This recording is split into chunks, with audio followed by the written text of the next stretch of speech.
Hi, Shravanti. Hi, Shwati. Okay.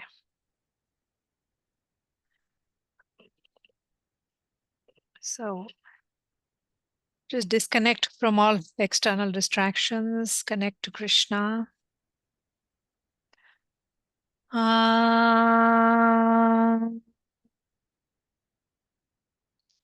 Vasudevasutam Devam Kamsachanuramardanam Devaki Paramanandam Krishnam Vande Jagadgurum.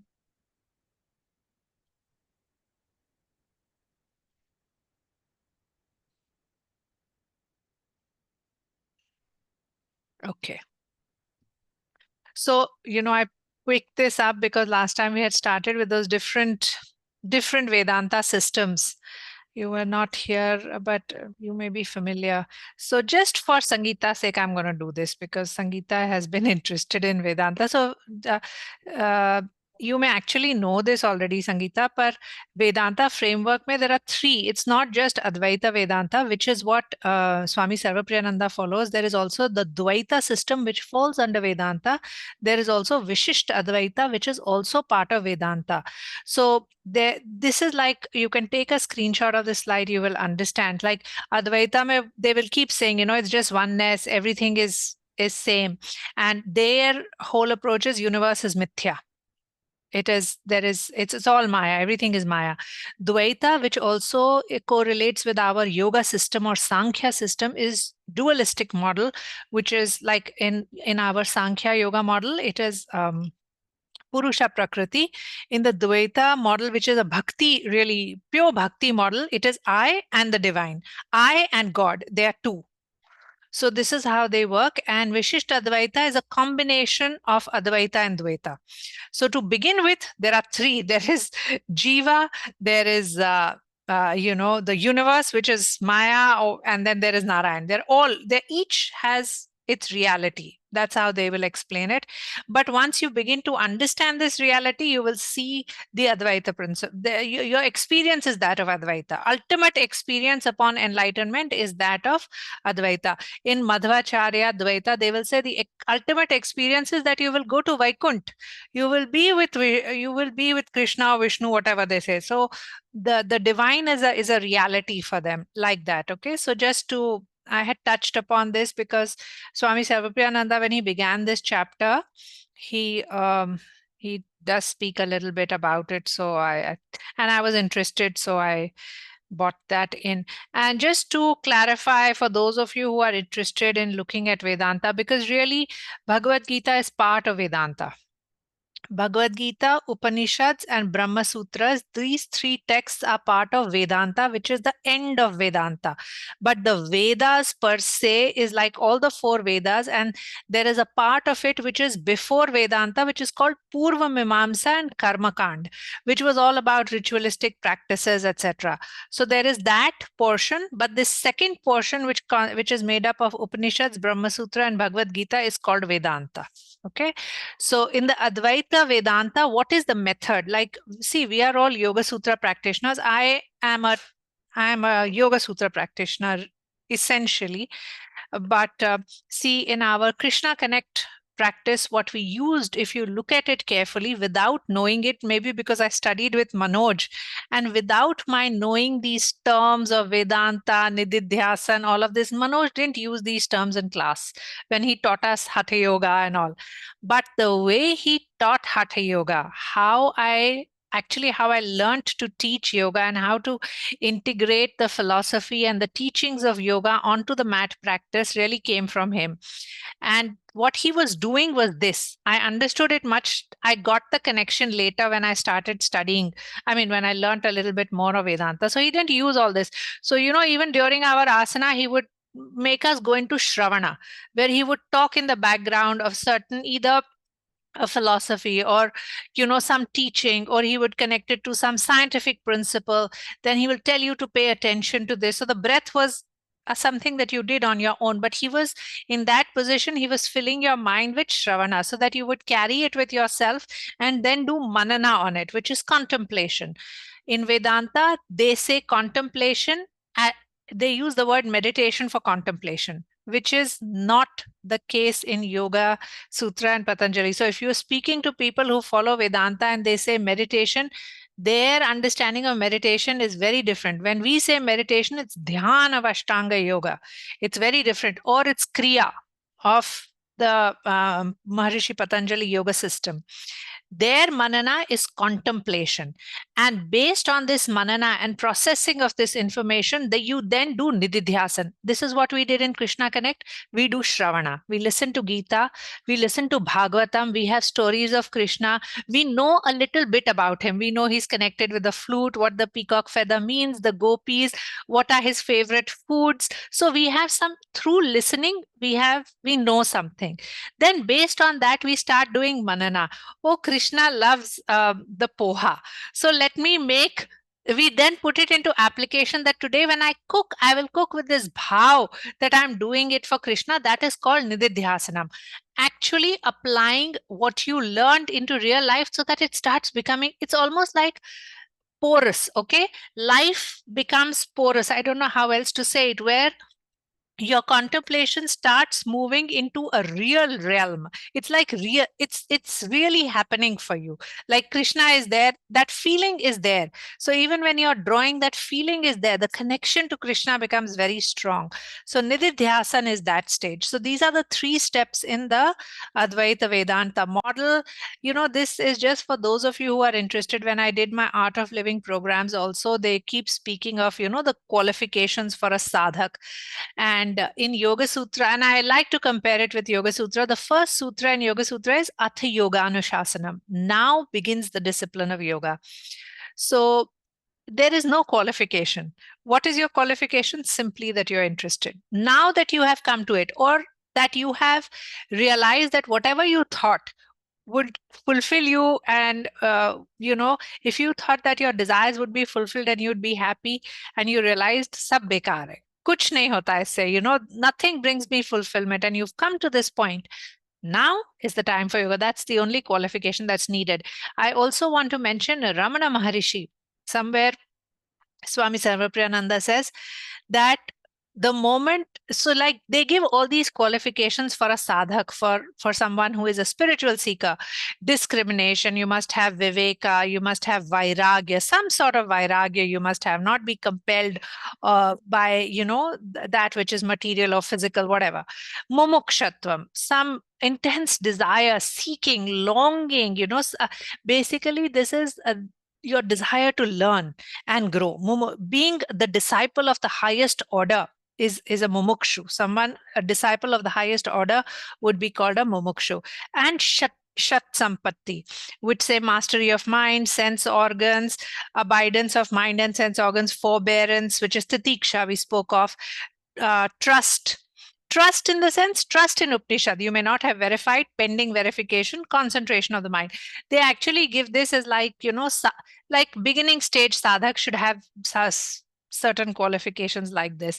So it can appear very daunting that I'm just starting, you expect me to have some mastery. So Swami Sarvapriyananda says that, Ramana Maharishi said that when you come to me and you say that I want to know, or I have this question, the moment you have said that I exist, that itself is enough qualification that you don't know and you want to know. So they simplify it like that as well, just for interest, not necessary, not connected totally, but just because Gita is part of the Vedanta framework. Quick recap from the last class. This chapter, we are on chapter 5. Hi, Tejal. Good to see you. So we are on chapter 5. It is called Karma Sannyas Yoga. There are 2 paths that Krishna is speaking about here. One is Karma Sannyas, which means let go of all karma. You just go, you are a meditator. This is the path of like Buddha. Sab chhod ke chale gaye aur sirf sannyas le lo. World one side and your life another side. That is karma sannyas. Second is karma yoga, which is staying in the world, engage in action, but drop this obsession about what am I going to get out of it. You're not going to get anything out of it. Don't just change your mind. Don't be obsessed with it. Sadhguru, all the time he tells us, no, we are all obsessed with what is in it for me. What am I going to get out of it? If I'm not going to get out anything out of it, why should I do it? So karma sannyas, what does it mean? Realization. So when a person comes into karma sannyas, it is not like he's running away from the world. Okay, it's not that. Karma sannyas, in its deepest essence, what does it mean? When you say a person has become a karma sannyasi, it means his karma has just dropped off. That means doership has dropped off. He has realized what is the point of all this activity. Itna effort, itna sab kuch kara over so many lifetimes, and what has come out of it? It has simply become dust. He literally realizes and sees the pointlessness of karma. He sees the pointlessness of activity. So much thought, so much education. What's the point of it? Nothing is going to come out of it. This very realization drops off the doer in him. The doer just disappears in him, and so he's a karma sannyasi. He's not somebody who is practicing karma sannyas by saying, I'm going to leave the world and go sit on the mountaintop. You're not a karma sannyasi by that. This is the deepest meaning of a karma sannyasi. Okay, his thing, like Buddha came to that realization. What's the point of all this? What is the point of all this kingdom? What is the point of this war? Even if I get all this kingdom, what is the point? His whole question was, does having kingdom and wealth serve any purpose? Forget about war. Or he had come to that point. Then his karma sannyas begins. Okay, that is a karma sannyas path. What is karma yoga? Karma yoga is the same as nishkam karma. It means that you are still engaged in activity, but not concerned with expectations. What is true sannyas or renunciation? We studied where Sri Ravi Shankar said that there's no feverishness in you. Even a householder can be a renunciant. And Paramahansa Yogananda says that being a householder is not an excuse for you to run after worldly pleasures. Karma sannyasi or karma yoga both lead to same result. Karma sannyasi and karma yogi both can become free from duality. So it doesn't mean that one path is better and the other is not. It depends upon your type. What is your type? Based on your type, you can follow karma sannyas or you can follow karma yoga path. Both will take you to the same result. Karma ka tyag versus karma mein akanksha ka tyag. One is karma ka tyag. Karma drops off. That is karma sannyas. Second, karma yoga is in my doing, in my activity, I have no akanksha, I have no hopes, expectations, nothing. I'm just doing the action as an instrument of God, as just that the action is flowing through me, it must happen. So I'm allowing it to happen. I'm not interfering with it. I'm not resistant to it, and I'm fully engaged in it. This is karma mein akanksha ka tyag. Both bring you to the same result. Okay, so this is a little recap. Now, last time I want to do something to this slide. Just give me a moment because I want everyone to go through it. Kya kara maine? I didn't do this. Okay, give me just one moment. We'll go through the key terms because I think that had created some confusion, and I want everyone to be absolutely crystal clear in their mind because these words will keep coming up. Then it becomes, you should not feel lost. Wait a minute. Share. Hey, Shaila, good to see you also. Shaila was not sure whether she was joining. Okay, so stop share. So sorry.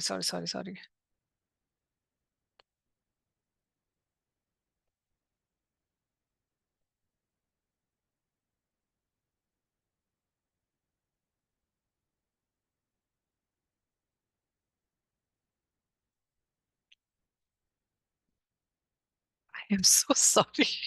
I'm making the same mistake again and again.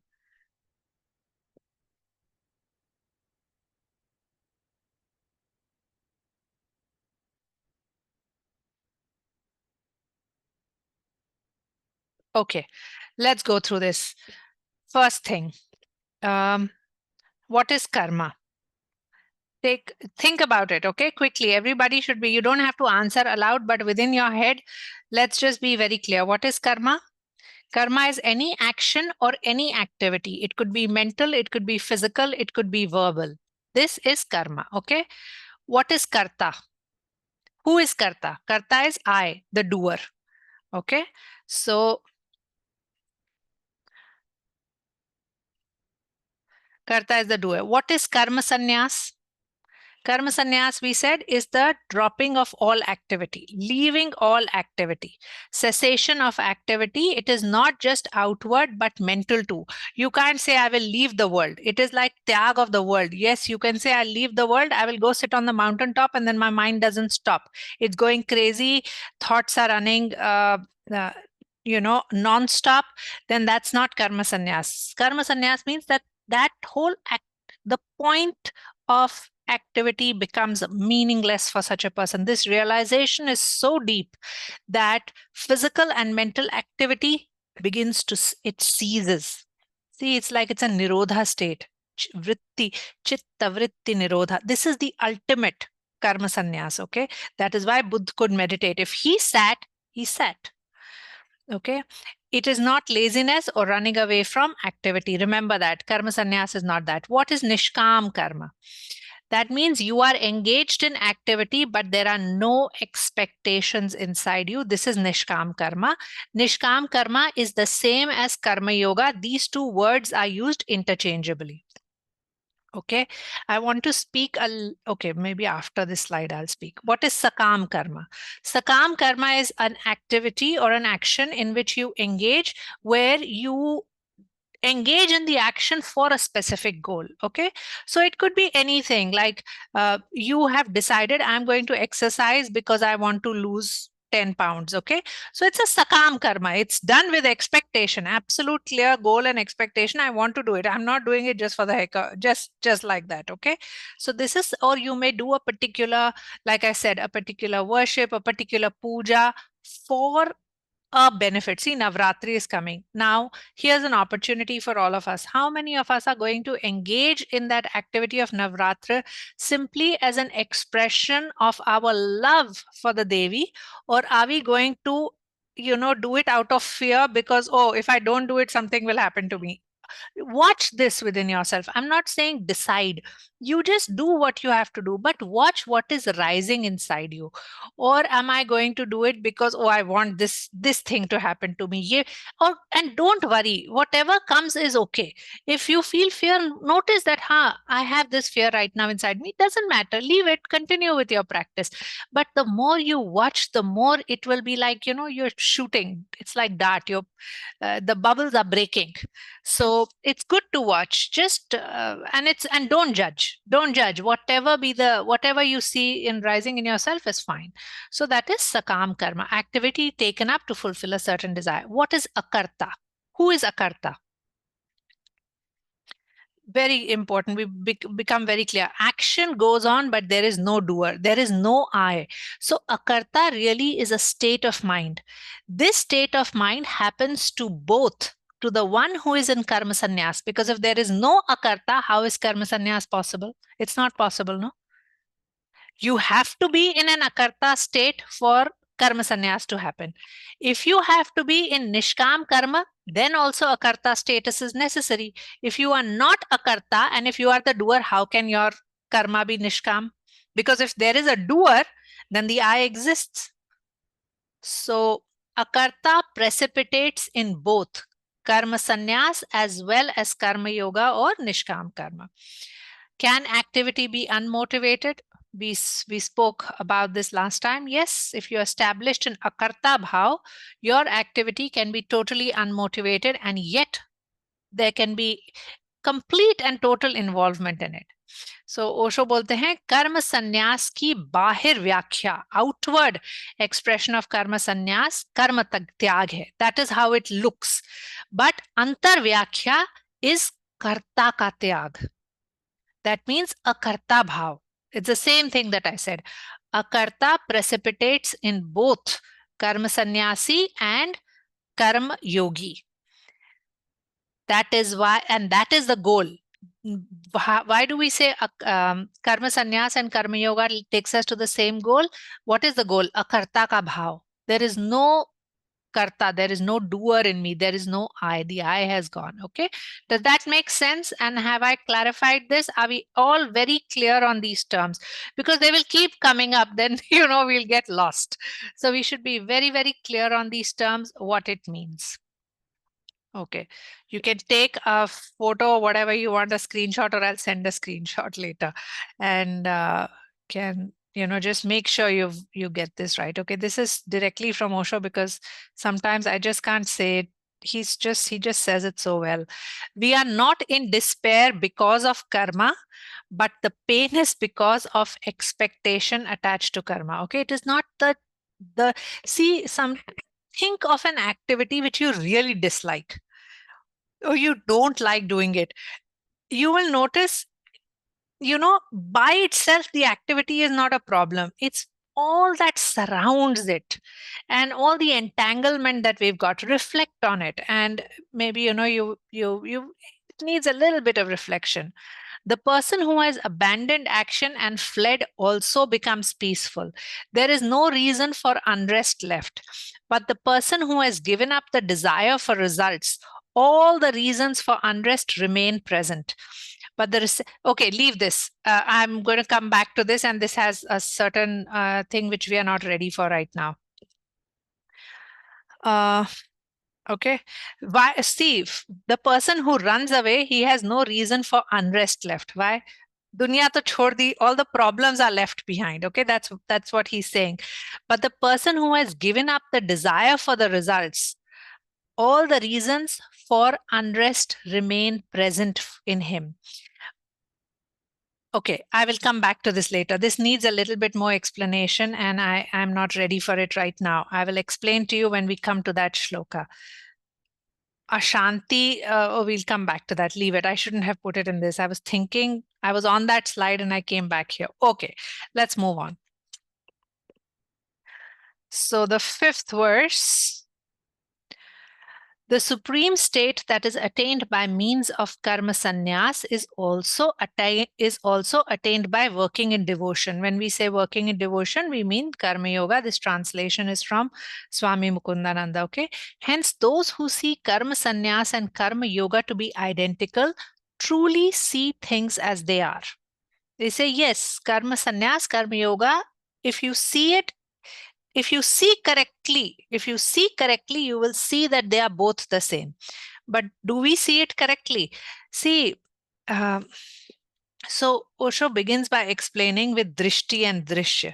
He says, whenever we are looking at something, our own interpretations, our own vyakhya, what we have gathered through education, through culture, society, enters this seeing, and then it distorts our perception. So he begins with like a simple example. He says, you look at a rose, you have from childhood been told roses are beautiful. So you look at a rose and you immediately say it's beautiful.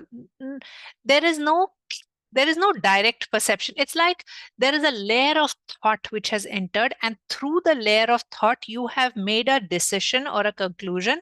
Rose is beautiful. Look at it like this. See, so in many societies, what is considered beautiful? See, at least in my grandparents' times, okay, if just a very bony face, collarbones, they would say, kya haddiyan dikhai de rahi hain. They would never consider it a beautiful, a good-looking person. Ki kya haddi hai. But look at it today. Today is like, the bony, the skinny, that became fashionable, that became beautiful. So what we don't see things as beautiful as whatever as it actually is. It is seen through a layer of thought, and that layer of thought is coming from our culture, from our education, from our background. Does that make sense? So that is what he's saying, that when you look at an object, when an agyani, and all of us fall in that category of agyani, because we don't see karma sannyas and karma yoga as the same. We will say, "Arey, one person has gone, left whole world. He is a tapasvi. That is a sannyasi. How can you call the person who is living here?" So many people question Janak, no? How can you call him a yogi? How can you call him a sannyasi? But he's a sannyasi. Karma sannyasi, karma yogi can be used interchangeably by those who truly see.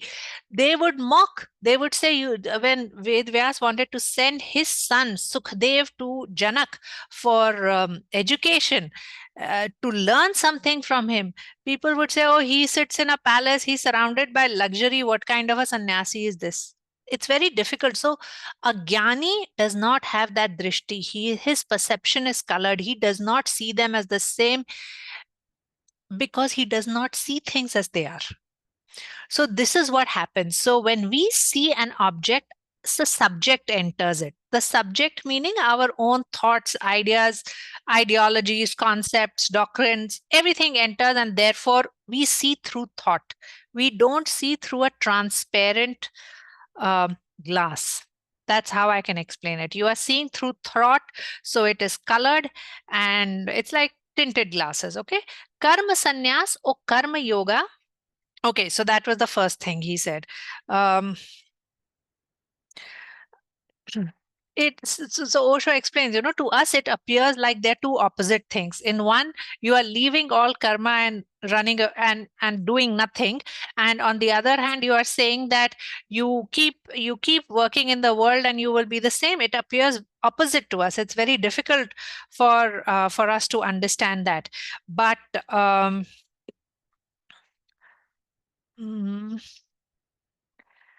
Krishna is saying these opposites appear to be opposites to those who are ignorant, but for the wise one, they don't see them as opposites.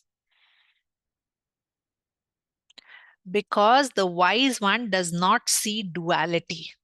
And while you are still ignorant, you see everything as dual, as different. Okay. So Osho explains it like this. He says, see, these things are not opposite. Karma sannyas and karma yoga are not opposites. He says it's like darkness and light is not opposite. What is darkness? It is just little less light, isn't it? What is darkness? It is less light. It is not the opposite of light. Even though in our linguistic way we talk like that. Same thing. Birth and death are not opposite. So he says, in the same way, karma sannyas and karma yoga are not opposites. Those who are wise see it like that, and only in Agyan you see them as opposites. So he explains it with this example of mirror. He says, see, there's a mirror. If I stand in front of it, my image reflects into it, right? If I move away from the mirror becomes clear. So one way of removing the image from the mirror is to step away from the mirror. Okay, this is the path of karma sannyas.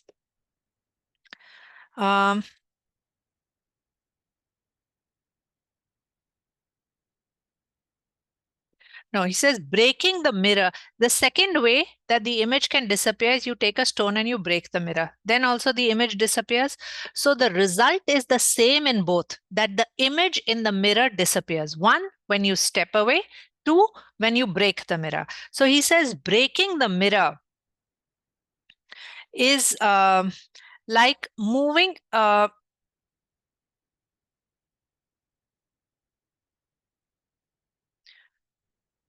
breaking the mirror is karma sannyas, just leaving and going, just leaving it. Okay, that is karma sannyas. And moving away from the mirror is like dropping your aspirations from the action. I no expectation. Result of both is the same, that the image disappears. See, if you look at it a little deeper, it's a beautiful example, because why has he's used such a nice example of a mirror and your own reflection. What is that reflection? The karta. And in both the situations, the karta disappears. Do you see that? In both the situation, it is the karta disappears. So whether it is karma sannyas or it is karma yoga, both these situations precipitate into a karta bhav. Does that make sense? It is really, the I which dissolves one way or the other in both. Okay. So Osho bolte hain, only the person who sees like this, that there is no opposites, there are no two. There is no duality. Both are the same. Is somebody who is having samyak darshan. This is what he calls as samyak darshan. He says we don't get darshan like this. We are into mithya darshan. So he again goes into, we spoke of gyan, agyan, and mithya gyan. He says being ignorant is nice. That's like having an empty hand. He says जो बंदा अज्ञानी है, जो ignorant है, उसमें विनम्रता होती है, उसमें एक humility होती है. वो आकर बोलेगा, I don't know, please tell me.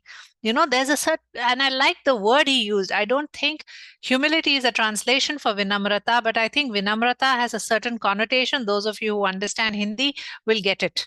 There's a certain tone of receptivity in that. It's not just humility in terms of ego and big and small. It's not like that. It is just a certain sense of receptivity and openness and uh, uh, and a sense of like there are many things in it. There's a sense of wonder. All of that comes in, even a tinge of devotion, I would say, in vinamrata. So an ignorant person can be vinamra. He will ask, I don't know, tell me. But the one who is into mithya gyan, if he is getting mithya darshan, he will see things wrongly and he will think, I know everything. So that is the end. Then nothing is happening. No growth is possible. So here Osho has spoken of that again. And he says hands being hands being empty is a better situation than, holding false stones and thinking false coins and thinking them to be real. Swati? Yes. Okay, just want to ask you, is karta the same thing as ahamkar? Karta results because of ahamkar. There can be no I see, karta means I am the doer. I am the one who's making things happen. So karta is the doer. It is the result of ahamkar present in a person. Okay, so ahamkar is more like ego. Ahamkar is ego. Okay. Ahamkar is ego and karta is the consequence of that ahamkar. Okay, consequence. Okay. And then I wasn't clear on what is samyak darshan and mithya darshan. Samyak darshan is someone who sees things exactly as they are. So a wise person, an enlightened being, a Buddha sees that karma sannyas and karma yoga both are the same. Whereas people like us who may have their own ideas, and I'll tell you why. Osho very sweetly, very nice, he explains. See, in our country, we have always seen that, a real tapasvi, somebody who's a real yogi, he does so much tapasya, sits on the Himalayas. That person is a yogi. If you are like Janak sitting in palace, you can't be a yogi. So our minds are also taking inputs from this culture that we have grown in, and that can create mithya gyan for us, which means false perception. We start thinking that the person who is engaged in life, who is engaged in the world, is not enlightened. He's not a yogi. So look at Sri Sri Ravi Shankar, look at Sadhguru. For me, these people are karma yogis. They're enlightened, but they have decided to engage in the world. They have decided they do so much work for the benefit of so much welfare in society is happening. If you know the work which is being done by Art of Living and Isha, they are voluntary non-profit organizations, lot of work just done for the benefit of people. So in that, and their karma is big, such big karma touching so many people, so many lives. So they're karma yogis really. But we will say, oh, like at one point somebody had mentioned, oh, Sadhguru wears clothes like this, he is so fanciful. How can he be a yogi? But here's the thing, if you talk to him and he said, he says, what is my problem? I can come sit here in loincloth. I don't have any problem. The certificate which is given to the Hatha yogis who do their 1,000 hours of training at Isha, the certificate which is given in that Sadhguru's photograph is actually in that loincloth and just a safa. And he's just sitting there on that stone. That is the photograph that is given to these, jispe unka certificate printed hai. But he says, what's my problem? I can be like that. Well, I have no problem because he is not even attached to his body.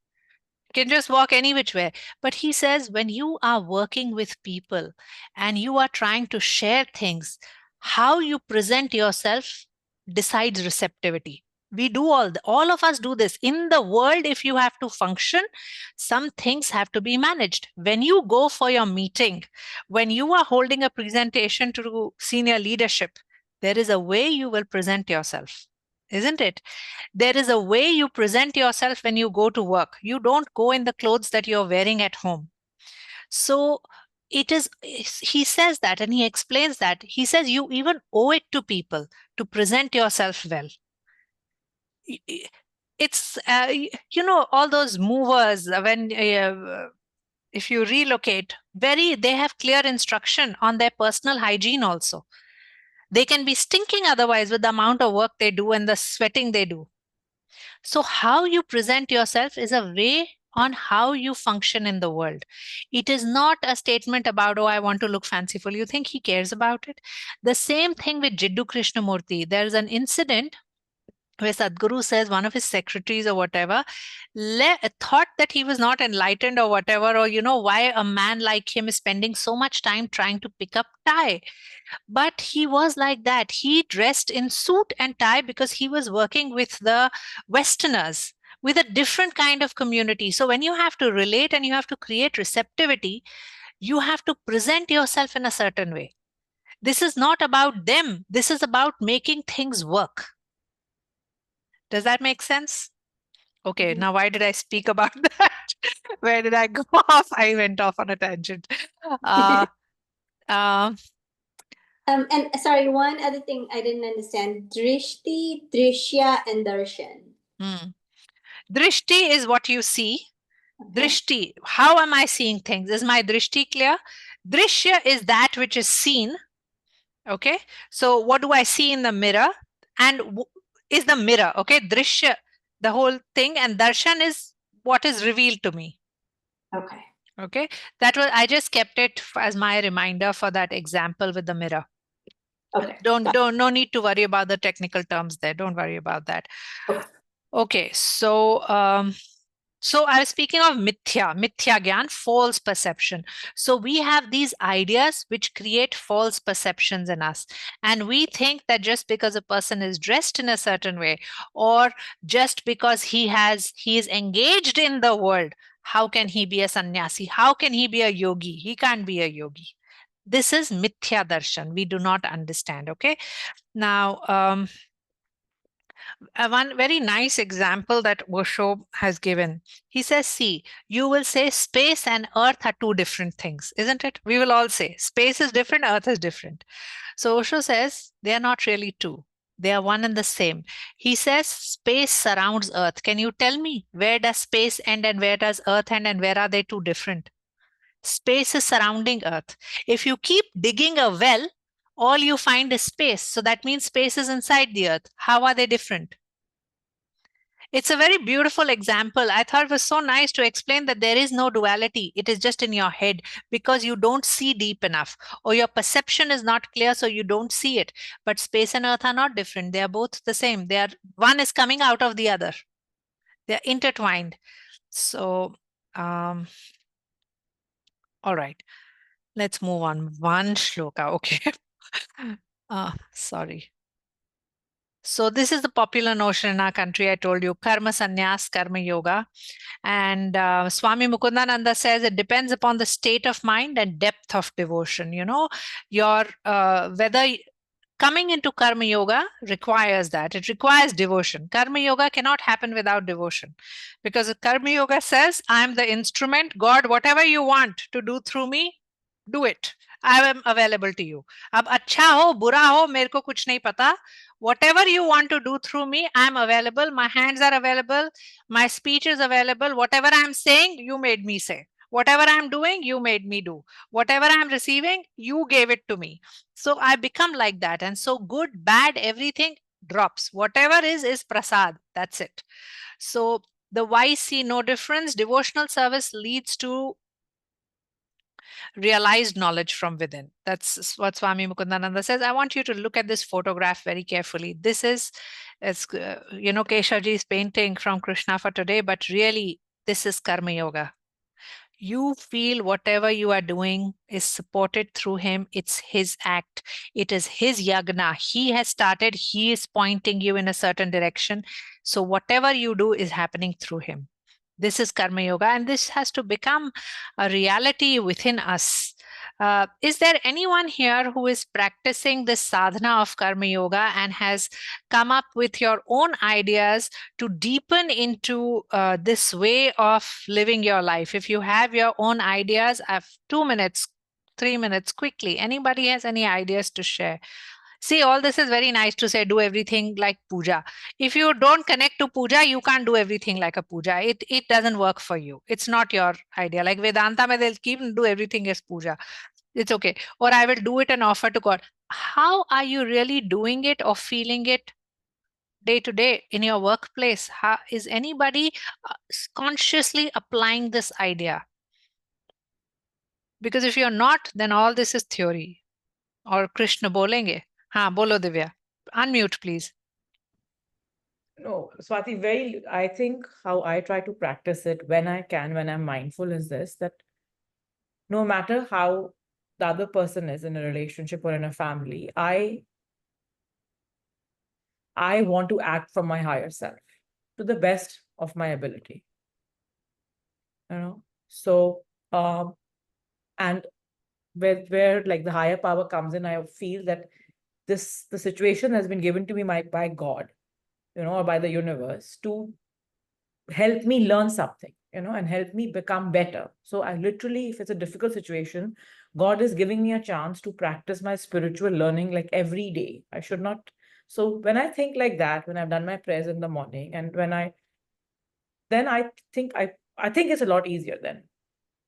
Yeah, but I mean, that's nice. It's a way of, okay, fine. That's your practice. I'm really speaking from that thing that we have learned to be an instrument.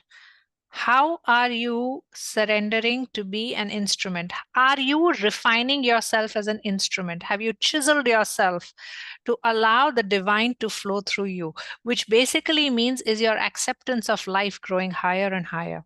Whatever is happening, I'm a yes to life. Are Yes. you seeing this happening? Are you doing something? Are you consciously aware? Are you actually, if you connect to the deities, when you see people around you, walk into a room, walk into an office space, do you see that this person could be my Krishna? This person could be my Devi? Do you see them? And then from then on, once you have assigned them that role, just live like that?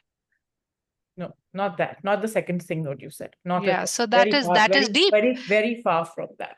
So we But need that. the first thing that you said, little bit of that for sure. That, Okay, that's am I being less reactive, am I saying more yes? The minute okay. you start saying more yeses, then the fights, then the struggle starts ending, because then you're saying yes. Correct. Vinay, you want to speak about your epiphany moment of Purusha Prakriti and how things are happening? I thought was very insightful. Talk about it. It's Because I always mean, very difficult for me to give a direct answer because at least the way I perceive it, for me it's like a cyclical process. I mean, everything, all this is like, I don't look at this as sadhana or Bhagavad Gita class or Devi Upasana. For me, it's all kind of commingled. It starts with my sadhana, which, Isha and Sadhguru has initiated us into different things. I try to do that, and the way I perceive it is that leads to there's a certain shifts within you, leads to little clarity. You start perceiving things a little different, and then the surrender and karma yoga comes automatically from that. It kind of flows for me. Everything flows from my sadhana. So it's kind of difficult to answer that question, but from practical aspects, from day-to-day transactional level, I do find that there's a lot of resistance at work or with family, raising teenagers. how? I am asking how. How in What the are sense, people doing to put these ideas into real life? so basically you just take a step back. It creates and again that's where I go back to my sadhana. I think that's where all this flows from. That's like the fountainhead for me. It creates a little space between you and the events, and you don't react immediately. So personally, if something adverse happens at work, you find yourself not reacting to it. It's okay. This is fine. This is meant to be. It is what it is. You don't have to react, and you step back. So nothing is, you're not excited about something great that happens or something bad happens. You don't react adversely. Very specifically, a meeting or a call doesn't go as the way you wanted, and it would have been a big thing. But now you just take a step back and say, okay, this was meant to be. You were put in this particular coordinate for a reason. Let's make the best of it and move on, right? So that's my kind of the way of how I experience it, but it's not really an answer to what you are asking about. Yeah. Yeah. So I want to share something that Vinay texted me. Very nice and really very insightful, as Osho also will speak about it. But those of you who have studied Yoga Sutra, there is Purusha and there is Prakriti. What are you? If I'm going to ask you just now, what are you? You are nothing, just the 5 elements, Panch Mahabhuta, that is what we were told. But behind all of that, there is a consciousness, Purusha. But what can Purusha do? Can Purusha do anything? No, it simply watches. It simply watches. So what is the big thing that you are thinking you are doing? Nothing you are doing. Everything is happening through you. So Osho आगे बोलेंगे, he says that you are simply an extension of nature. Your hands are an extension of nature. You are also a yantra of nature. Nature is taking its course. Karma yoga, in its deepest sense, it's not saying that you don't engage in action or you don't decide what you should do, you should become laissez-faire. It's not that attitude, but it is an attitude on extreme of 100% acceptance. Really, it is that jo ho raha hai, I am okay, I can flow with it. It requires enormous level of, strength of spirit to be in that state. But if you are not like that, if that level of devotion has not happened, Karma Yoga can't happen. It can't. So anyhow, let's go further. I think maybe some of that will become clear because I found that Vinay had actually sent it to me saying it was a moment of epiphany where I realized what is there for me to do, because I am nothing but Prakriti. I can only see things are just flowing through me. मैं क्या करूँगा? मैं decide कर रहा हूँ ये हो रहा है वो हो रहा है. No, it's just flowing through me. And if you can really feel it, like it has to flow, this is how it is meant to be, and I must go with it. That is something, and I can keep watching in the background. I can only watch what is happening, what's going through me. Swati, there's something that we practice. I practice breath meditation in the mornings, and we've been taught to kind of see the breath as happening, see the greater presence of something behind that breath, that I'm not breathing myself, but it's happening through me, and to remember like the presence behind the breath, and that makes the whole activity like a breath yoga, like a breath karma yoga, rather than just breathing. Yeah. So Sangeeta, I will tell you what is happening, and I know like this is Manoj's practice. Very nice. Like the principle behind this practice is so pure. Such a pure principle and totally based on this. What am I doing? You think you can breathe? You think you can digest your food? Nothing you can do. Nothing you can do. It is the intelligence of the system. Yeah. And that intelligence is really the cosmic intelligence. Yeah. So just recognizing that. But if you attach too much that I'm going to now sit and do my breath practice like that, the karta will become very strong. Mhm. Instead, it's very important that that just bringing that awareness, solidifying this awareness is very important. It is to become solidified in you. If it becomes solidified, it will become natural. You don't have to do this practice. It will become natural. If this thing becomes like, yeah, and a thing which just really exists in you. Yeah. Yeah. So, okay, thank Swati, you. Yeah. I'll just add something to it. You try to do it. You try to say, okay, whatever I'm doing is happening through him. It's not in my hands. And लेकिन ego आ जाता है. हाँ, कोई बात नहीं. बहुत Practice बड़ा करो. हाँ, होने दो. That when you see that is happening, don't think that just this practice will do. Mental practice will not do. Don't work with intellect. Please get down to some real solid cleansing work. Kriya, pranayam, asana, very important. नहीं होगा नहीं तो. और या तो फिर you are or you should be a person of such a devotional nature who doesn't need all this kriya pranayam, whose state of devotion is so overflowing कि वो अपने आप निकल जाए. पर अगर इतना डिवोशन नहीं है, इतना इमोशन में स्ट्रेंथ भगवान के प्रति नहीं है, then it's very important that you do the scientific method of kriyas and pranayam and asana to clean that. Otherwise, ego will keep coming. Don't think it's not a thought. See, it's not a thought. It's a state of being. And for that state of being, right now we are trying to understand that state of being, but the state of being rises from within. It rises from within. It simply rises when your system is ready. Either devotion is like you found such a connection to God. And it can, aisa nahi hai, through all this Bhagavad Gita, Krishna connects, some of those states of being, some of those neural circuitries are getting strengthened. But it helps to do solidified, very consistent meditation practices or your asana pranayama practices, because they are like, when the vessel is dirty, pick it up, take some vim and scrub. That is it. You need that. Nothing less will do. Just rinsing with water will not do.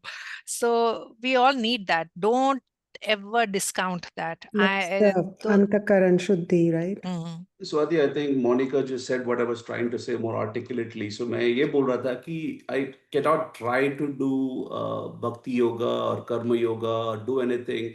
All I can try to do is my sadhana, and something might happen or may not happen, right? I mean, I don't think once you get into, I mean, you accumulate all this information and then you consciously try to apply that in your life, then you start playing these mind games. The mind is very tricky. वो बेवकूफ बना देगा. So yeah, I mean, I don't try to do anything. I just focus on my sadhana and my guru and what I've been told to do it. And जितना हो सकता है, whatever I got 100%, I throw on that, and then I hope the rest will happen. And if it doesn't happen, it doesn't happen. Nothing in my control, anyways. Yeah. Right? So that's what I was trying to say. Ki no, I'm not a karma yogi or a karma sannyasi, and I don't think I ever can be. But yes, I can only do what I know. I can only talk intelligently about a lot of other things, but that is just that intellectual karate, right? So that's what I was trying to say. So sadhana is number one, and from that, whatever flows, it flows. And Swati, Yeah. when you say it rises from within, what if it's fleeting? It's coming and going. Because I feel that. Like I will feel. That's good. It's But nice. So it's fleeting. It's not same every day. Yeah. nahi ho, but that will happen, no, Shaila? All of us, like till we become established, we all will keep getting glimpses, but we are not able to hold on to those experiences like firm, Yeah. solidified grounding happening again and again and again. See, that is why in Yoga Sutra, they speak of that high state of samadhi where they say happiness is replaced by Anand is replaced by Anand is replaced by Anand is replaced by Anand. There is no more duality. You don't fall back. Right now, we are just getting glimpses because we are all on the path. We are not Buddhas. That is why. So that'll happen. That's okay. But at least the glimpses are happening. So something you are doing right, and then you have to figure out what is it that I'm doing right and strengthen that. And remove the things which block that experience. Okay, so all right. Am I on the right slide? Okay. Now there's a question that Osho was asked. Sometimes so Osho, when he speaks about these paths, karma, sannyas, and karma yoga, I want to just talk a little bit more on this. So before Osho's thing, I had spoken with you last time about it. So when Swami Sarvapriyananda speaks of karma sannyas and karma yoga, he will say karma sannyas is Gyan yoga and karma yoga is karma yoga. This is how Vedanta commentary goes. What he says is, like I told you last time, Adi Shankaracharya says, it is only Gyan yoga that takes you to enlightenment. Karma yoga cannot take you to enlightenment. Adi Shankaracharya holds on to this. And I had told you how Swami Sarvapriyananda says that, Adi Shankaracharya had a little problem with what Krishna says, because Krishna has very clearly stated Karma Yoga will also take you there. Karma Sannyas will also take you there. But Vedanta commentary mein, there's a little bit of thing. And how he explains it, he says you have to go from Tampa to New Jersey. You still have to take a taxi from your home to go to the airport. From the airport, you fly and reach New Jersey. So it's like one part is Karma Yoga and the next part is Jnana Yoga, which is the word he uses for Karma Sannyas. His point is Karma Yoga only purifies the mind. They keep saying that Karma Yoga only purifies the mind. This is Vedanta commentators. And it cannot bring you to enlightenment. It cannot bring you to Gyan directly. But you have to do the preparation of Karma Yoga is simply preparation. I'm just making you aware of this perspective that exists on the Gita. All right. Now, Osho was asked, and he says that there is Karma Sannyas and Karma Yoga. So who should follow Karma Sannyas? Who should follow Karma Yoga? So he says that human beings broadly divided are into two categories. One kind of people are extroverted. They are engaged in the world. They like the world. They like people. They like noise. They like to engage. This is one kind of people, and 95% of us are like that. There is another kind of people who feel happier if they are by themselves, if there is no noise, if they don't have to, engage in these worldly, they are not interested in people. They are happier by themselves. Those people, he calls them introvert by nature. And he calls those who want to engage, and most of us are like this, are extrovert, bahya. Bahyamukhi and antarmukhi log. He divides people like that. Very broad classifications. So on that, he has said a few things which I wanted to bring. Sometimes we are extrovert, like recommended path. So for people who are like outward oriented towards the world, for them nishkam karma is a recommended path. There are people who are introvert, who are antarmukhi. For them, like Mahavir was antarmukhi. He's naturally made like that, not interested in the world, this thing, kingdom, money, wealth, nothing. His interest is only in the self, that's all. So those are antarmukhi people. So the question is, we can be both from time to time. So how to decide what type we are and what path is best for us? So Osho bolte hain bahirmukhi logon ke liye, people who are outward oriented, Paramatma is the path. Okay, you cannot do without God, because you are somebody who needs people. You are interested in people. You want to listen to music. You want to read books. You want to know what's going on TV. So he says, if you are like this, if your nature is to engage with what is outside and people, he said, then music ही सुनना है तो भजन सुन लो, books ही पढ़नी है तो गीता पढ़ लो. It's like you bring the God aspect through that. And the people, and again, both the people will reach the same result. For the people who are antarmukhi, they are concerned with dhyan. They're like, they'll fall into that very easily. So that's the difference. And his explanation is that most of us are bahyamukhi. We are not antarmukhi. We are not the introvert kind. If we sit down, we will have like, many, how long can you sit? Simply sit without moving. 30 minutes, 1 hour, 2 hours. Try to challenge yourself. See how long can you sit. So the antarmukhi person can sit the whole day. He can just sit and no thoughts. I mean, he has no problem. He can just start sinking deeper and deeper and deeper and fall within himself to his center like that. But we will have so many thoughts, and after some time, we just want to get up and do something. So, okay. Perfect renunciation. Karma sannyas is difficult to attain without performing work in devotion. O mighty armed Arjun, but the sage who is adept in karma yoga quickly attains the supreme. So Osho says, he first says that there is no difference between karma sannyas, karma yoga, both bring you to the same result. So Osho says, now Krishna must have seen in Arjun, Arey, if both are going to bring me to the same result, why go through all this war? इस उपद्रव में क्यों पढ़ना, why go into all this fighting, killing, all this complication of the head, thinking, let me just take karma sannyas. In any case, it's going to bring the same result. And Krishna is the greatest guru. He's watching him. Where is Arjun going? How he has to direct. So Krishna is also very smart. He says, sure, for you, he says, first you must see few things here. Arjun is not ready for karma sannyas. He is a kshatriya. He is somebody who cannot just simply sit and do dhyan. He is a doer. His karma, we spoke last time, how it is dense and it is definite. So he is the kind of person who, even if he takes sannyas, he will go to the forest. He cannot sit for very long. He doesn't have a Brahmin's aptitude. His aptitude is that of a kshatriya, of creating, organizing, doing things. It's not of just simply going into dhyan. He will start looking at the trees and start figuring out, how can I make bows and arrows out of this? How will I organize whatever jeev jantu are there in the forest? This is how he is. So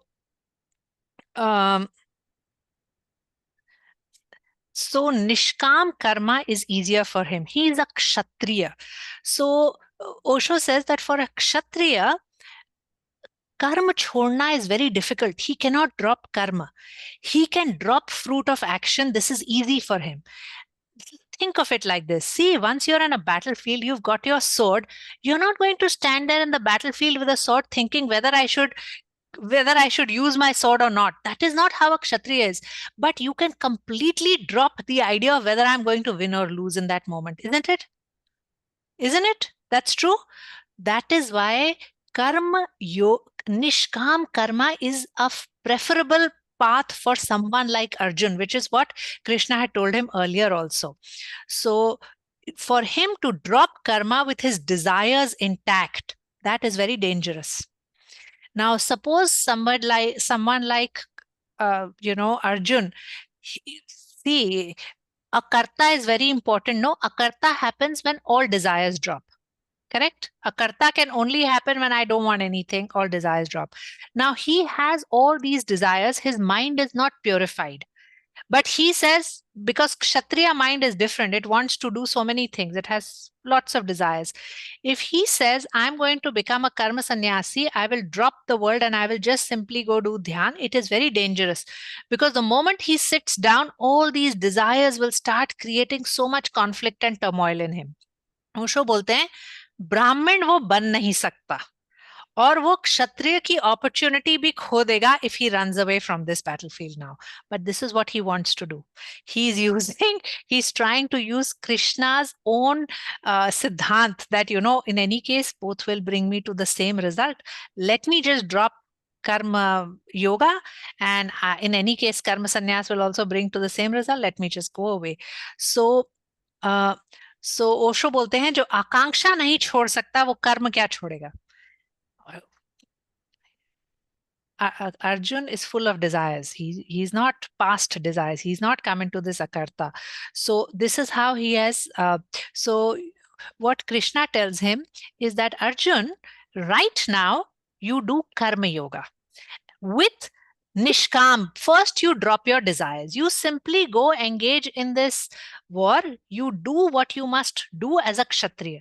If you win this war, if you win this battle and everything solved, then you can take karma sannyas. Now, this is a very, this will create turmoil in Arjun's mind that when it's not opportunistic. When things are well, why should I take karma sannyas? When things are not well, then I should take karma sannyas. No, but what is his reasoning behind taking karma sannyas? Escape all this nonsense, escape all this turmoil. Let me take karma sannyas. He just wants validation. Am I making sense? Yeah, thank you.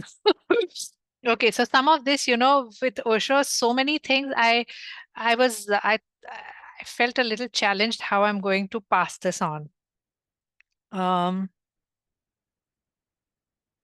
So he cannot artificially renounce, giving up action. That is what he's trying to do. He's just trying to cut, but that will not work. And it will create a lot of problem. So Osho gives this example. Swami Mukundananda also says that there are people, who think that karma sannyas is a path and they leave the world. So he talks about a sage, this person, this sannyasi, who gave up the world. 12 years, 13 years, he was sitting in the Himalayas, doing his sadhana, doing his dhyan. Then he comes back. He comes back and goes to the village, starts living where he was earlier. People come to him, bow down, they learn from him, they respect him, and he feels like, he must have attained something, whatever. Life continues. Then one day he goes to Kumbh Mela, and someone steps on his foot, and suddenly he finds himself screaming, "Don't you know who I am?" And in that moment, he realizes his 12 years of tapasya, dhyan, whatever happened to it. If this was the person he was 12 years ago, where someone stepped on his foot and he would scream, "Don't you know who I am? And how dare you do this?" The same I came up again, which means that 12 years of sadhana just washed out. Nothing he gained out of it. His I did not dissolve. This is what can happen to Arjun. Krishna is trying to save him. He is telling him, तुझे कर्म संन्यास लेना ही है अर्जुन, तो पहले तू निष्काम कर्म कर, कर्म अपना ये काम कर, खत्म कर. Then you come into giving up everything. Right now, don't run away from this, because this is the greatest opportunity for you as a Kshatriya. Make sense? All right.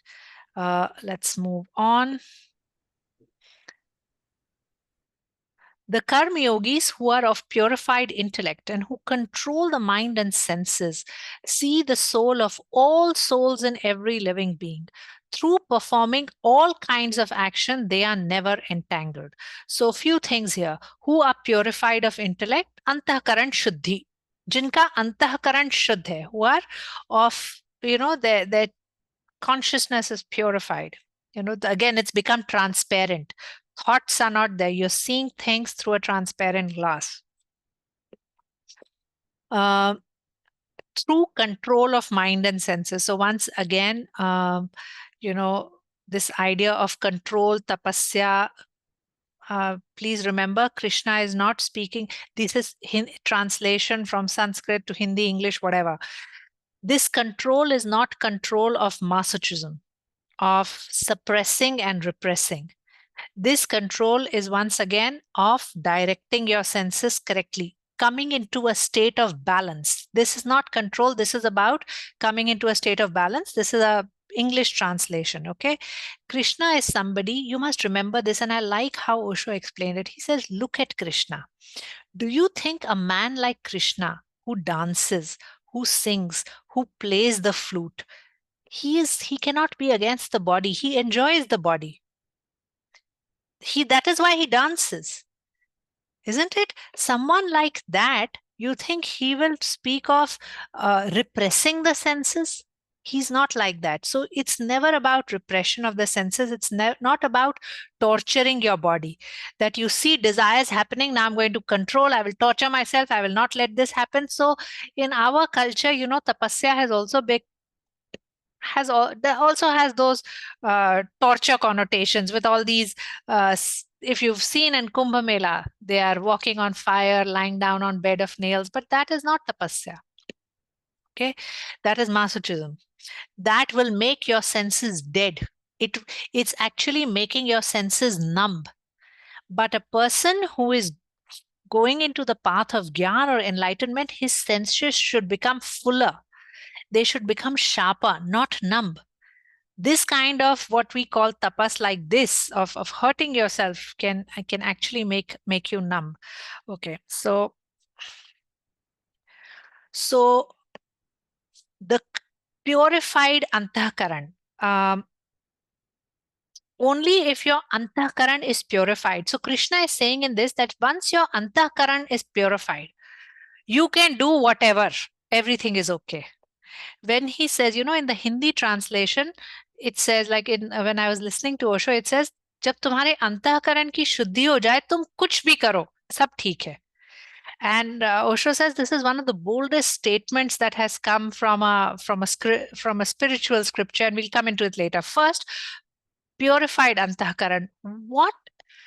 What is a purified antahkaran? And what creates impurity in it? Why is our antahkaran not already purified? Why does impurity happen? First, because there is dependence on others for happiness. Have you heard Sadhguru say, you are trying to extract happiness from other people? Why are divorces happening? People are extracting, wanting to, you should have been the source of my pleasure. I expected this of you. If that pleasure is not coming to me through you, that sukh is not coming, it is becoming a reason for divorce, isn't it? That is what is happening in our world. This is your dependence on other people for your own sukh.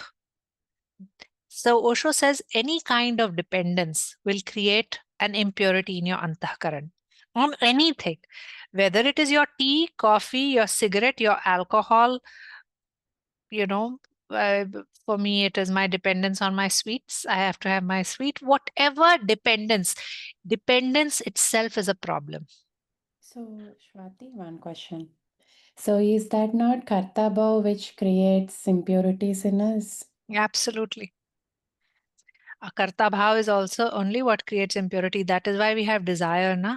So desire is a reason for impurity, and desire comes because I want it, I'm the doer. The doer is very strong.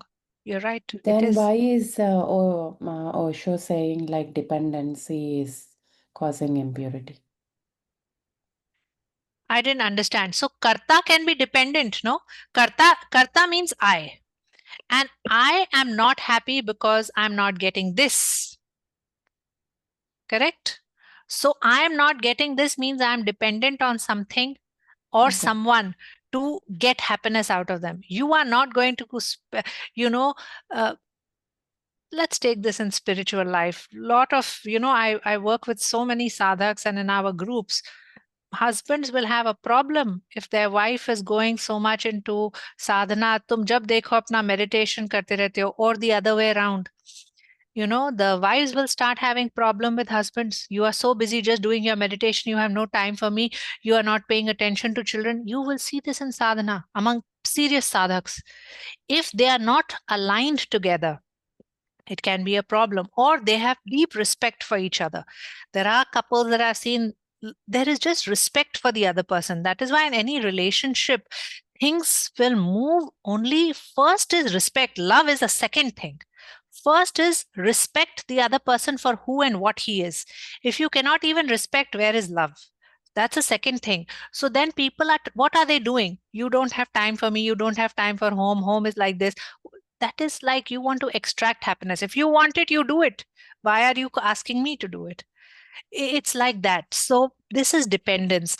Osho has given an extreme example, but I will share it because you bought it. It's an extreme example. He brings, see, sex is a basic instinct. It's a natural urge in a human being because nature wants to procreate. Nature wants to reproduce. So it keeps this urge strong in any human being. It's the Mooladhar, the first. Now, Osho gives this example, okay? He says a man, if he thinks of, pleasure through a prostitute, it is one thing, but it is pleasure through a prostitute, okay? It is dependence. But then there is pleasure through the wife, okay? But Osho says that is also dependence. He speaks of it. It's an extreme example. It's excessive. But he says there is one which is social license does not exist. For the second one, social license exists. So we even cultivate this dependency. But this is how he has explained it in its depth. Dependence on anything will create a problem. This aligns completely to Yoga Sutras, wherein Kaivalya Pada, Maharishi Patanjali says the first thing, he says you cannot no dependence. It is true that your LSDs, your mantras can give you states of samadhi or experiences of samadhi, but this is not the way to come into nirvichar, nirbija samadhi. He also says dependence is the first thing. Sadhguru, if you listen to him, he's so big on this idea of dependence. no dependence. So watch this. See, these are practice pointers for us on our dependence on things. One thing is being with something or enjoying something and celebrating it together. Two is dependence. Just becoming aware of this, where, and again, no judgments. Allow what is to happen. It can happen, but becoming aware of these things, I think these are good lenses to use on ourselves as sadhaks. Okay, so he says, Osho says, so how do you do Antahkaran Shuddhi? He says, whatever strengthens your spirit, that is an action which will purify your Antahkaran. An action which takes away from it. He says, you think of even the thought. If you close your eyes, okay, just close your eyes and just some thoughts I will say, just visualize, energize, or feel them, okay? So you see a hungry child and the thought comes in you, let me go inside and get some food for him. Just close your eyes and feel it. What's the emotion? Is the emotion expansive? Don't answer me, just feel it. Close your eyes and feel it, okay? Then I go to somebody's house and just this thought, I'm going to steal this from them. What is the thought? What is the feeling? So just open your eyes, just see, there is a feeling which expands you.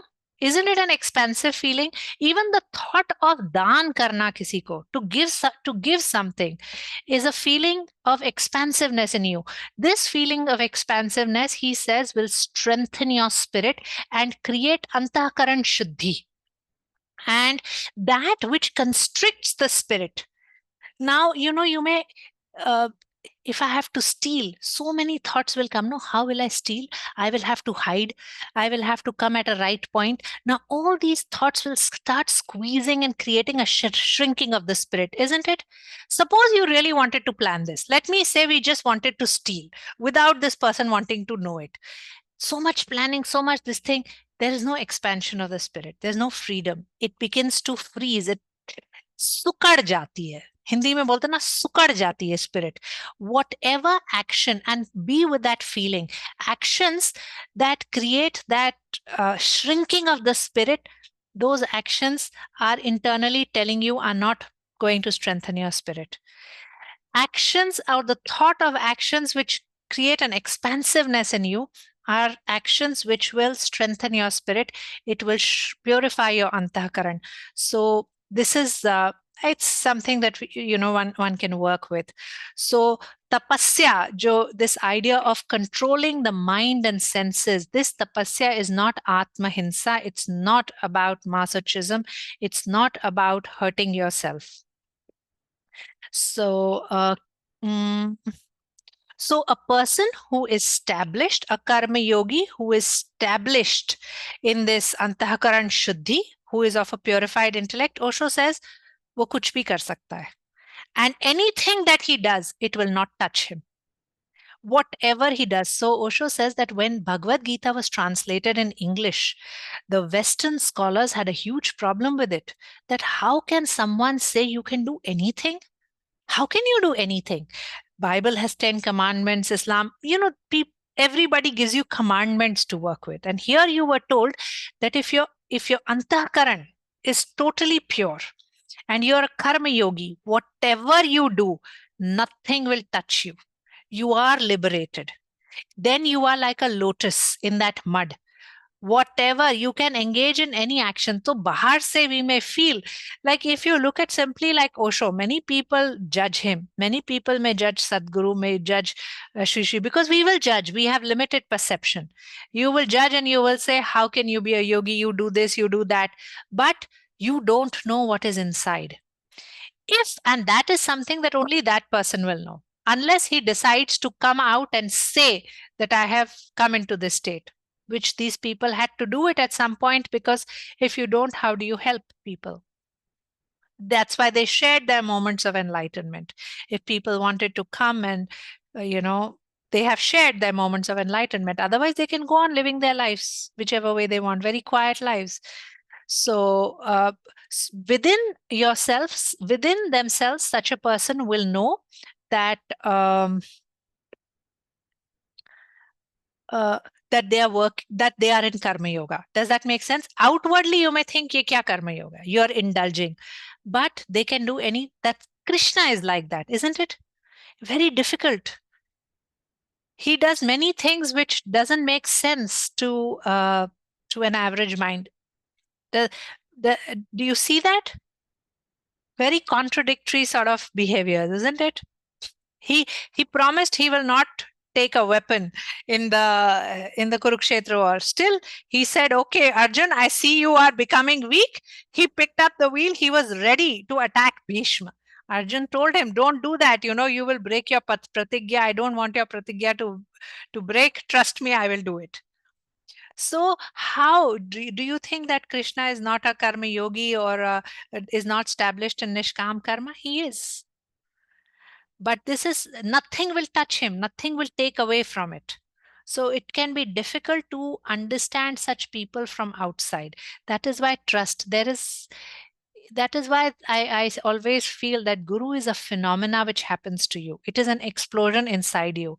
It is a certain state of trust that simply rises, and then you know. It doesn't matter what the world says. It doesn't matter what you see.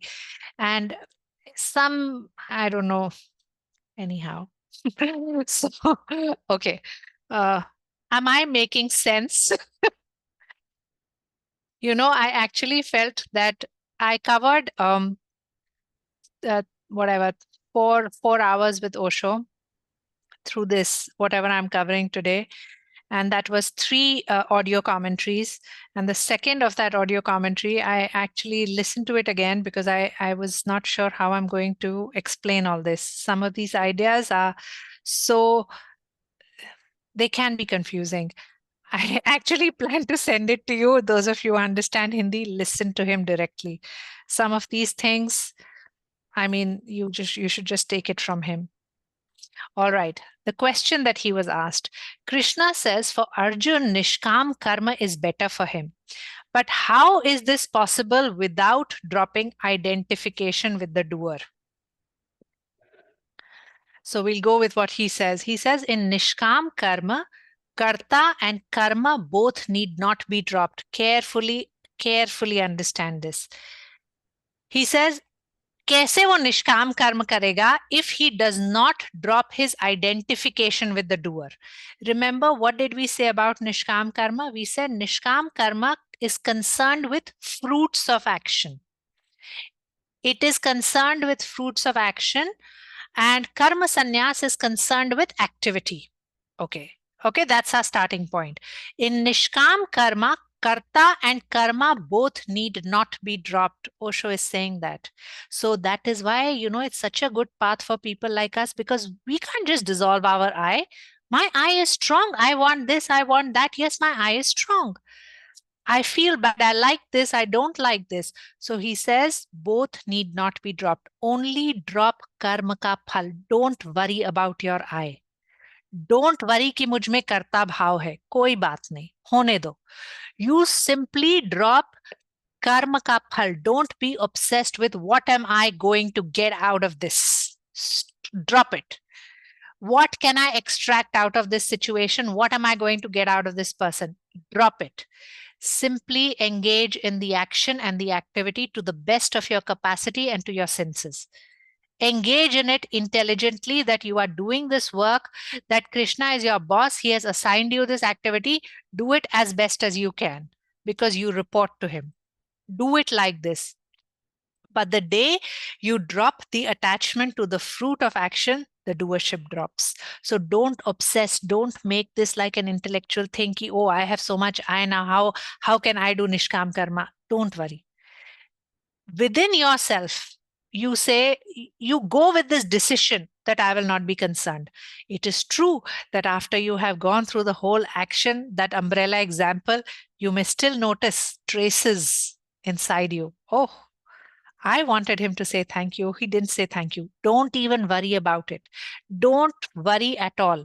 Just see that this emotion rose in me and move on. Osho says, don't become sad about it. Do not judge yourself, but keep watching yourself. Doesn't matter. Move on. Okay. So this is a result, not a prerequisite for Nishkam karma. Very, very important. So in Nishkam Karma, Karta and Karma both need not drop. You simply drop the fruit of action. The day you drop it, doership apne aap nikal jayegi. You don't have to drop the doer, and it's very difficult to drop the doer. How to drop the doer? Because I'm the one who have to do it, and we are so identified with us. One, so there are ways to drop doership also. See, like we said, no, that walking is happening. Walking is happening through me. I'm not walking. What we do is we superimpose our eye on every kriya, on every action and activity. Then identification happens and doer cannot drop. So now, even when you talk, like I told you, know how people in our Isha group have started saying, oh, the Devi is making me do this, the Devi is making me do that. They started talking like this. Now talk about your actions like this. Oh, walking is happening, stomach is getting hungry. Don't say I'm hungry. That's the first step to dropping that doership, creating a little bit of space. Don't be so identified. Don't put your sense on everything. I'm not hungry. I'm not angry. What is anger? Oh, I see some funny sensations rising inside me. That is what anger is. I see some unpleasant sensation. I feel tightness. This tightness in my chest is happening. Action and activity is simply happening. Who am I? The observer. So identify with the witness and let activity happen. Don't juxtapose this. Don't put them in Samayoga. This Samayoga is a problem. So in Yoga Sutra, we studied Samayoga is a problem. You have to create a little bit of V-Yoga, little distance, okay? Don't get tightly attached. Our pleasure is not in karma, but towards fruit of karma. Recognize this, and this is the problem. That is why we can't engage in Nishkam Karma. Because if I am not going to get a salary, if I'm not going to get money out of this, why should I engage in karma? That is why I don't know how many of you, just maybe many of you do, volunteer. Just go ahead and volunteer. And don't volunteer as my karma yoga, as an activity I have to do for karma yoga. No, I am available. That's all. Use me whichever way you want. Go with volunteering with this action, not as my karma yoga activity, my volunteer hours. I did this. I helped. No, go with this idea. I'm available. Use me whichever way you want. Just use me. And then once you are there, whichever way your orders are coming, just do it. No, you are whatever you are asked, you simply do. So it really helps. It purifies, if you can go into volunteer activity like that. And like Sadhguru even gives us a chant when we engage in volunteer activities in Isha. He says, otherwise you're working with so many people, we know how your mind is. It will start creating judgment and fights even in this volunteer activity with the team members. So you're going to keep running a chant in the background. So we keep running the chant and keep doing. And hota hai, I've seen this even at Isha volunteer activities. There are I was amazed, working in teams, and somebody came and said, I don't want to work with this, to the team leader for that particular activity. I can't work with this person. Please assign me something else. Volunteer activity, a volunteer comes and talks like this. But it happens. Human mind is like that. So I was quite amazed, that really you have come all the way to Isha, Tennessee to volunteer and for a program, and we are all put into different teams, and there's a team leader and there's an overall coordinator to make sure that everything is well coordinated. Usme bhi ye hota hai. So what to say? Anyhow, halki chinta chodo. Don't worry about result. How? हमें तो आता ही नहीं है. हम तो काम करेंगे ही नहीं. If there is no fall at the end of it, why should I do it? Why should I unnecessarily spend all my time and energy in this? I can enjoy myself in that time. 2 hours I should sit and go all this way, drive, cook, do seva for people, feed people. Why should I do it? I can have a good time. I can go for a movie. I can go learn something. Many of us may even talk like that. So we'll go with what Osho says one by one. Be with the will of the whole. That is why just announce to the world, I'm here 2 hours, whichever way you slap me, whichever way you ask me to use my hands, feet, I'm available. I will not say a choo. And if I say a choo, I will notice my choo and get on with it. Okay, so be with the will of the whole, surrender to Paramatma, let him decide. Be with the idea, I don't care about the result. So Osho says, you know, who are you? You know, very nice. He challenges, who are you? You think you were born because of your own desire to be born? Even your birth didn't happen because of you. Your death is not happening because of you. And you think your life should go on according to you. Who are you? What have you decided in your life? कुछ नहीं है तुम्हारे हाथ में. It's a delusion that you sit with. He's very, the way he says it is so nice. You should listen. Things go inside your go straight into your consciousness. So we ourselves are not in the mastery of our own state of being. So how can you be the master of the fruit of action? You cannot decide anything. Second, the other approach is to come into this, understand that I'm nothing. He says, who are you? What are you? We studied in Yoga Sutra, you are just a little bit of earth, water, fire, and space. That is all you are, water. That's it. He says, if you die, Osho says, what is your body worth? Human body is so useless, that is why they burn it. Nothing can be used of your body also. Cow ki body, iski body, flesh they will use, they will make leather out of it. Once you are dead, nobody will even use your body. So who are you? So, and where are you? So Buddha realizes this. Nothing, I'm nothing. I'm just earth, water, fire, air, space. That's it. I'm nothing. So if you can solidify this idea within yourself that I am nothing, then who is there to receive the fruit of action? Because if there is no I, if I am only not there, who is this I? Earth is there. Osho says if somebody tried to sell your dead body, what do you have? A little bit of aluminium, little bit of copper, little bit of some chemicals. This is all you are. You are worth nothing. See it. See this body that you keep calling I. What is this I? So if there is not this I, who is going to enjoy the fruit of action? These are ideas to work with, to deepen into. This is for sadhana. This is not for intellectual entertainment. Walk within and find the one who is already has everything. या तो आप ध्यान में उतरो. Become so fulfilled. This is the path of Adi Shankaracharya. Become so fulfilled within. Then you don't even care what you get and you don't get because you're already so fulfilled. So then you don't care about result. This is Krishna's path. It is Mahavir's path. So these are the three ways where by deepening into this kind of sadhana, by creating these lenses and deepening into these ways of being and feeling, that it may become easier to shift our mind and gaze from what am I going to get out of this?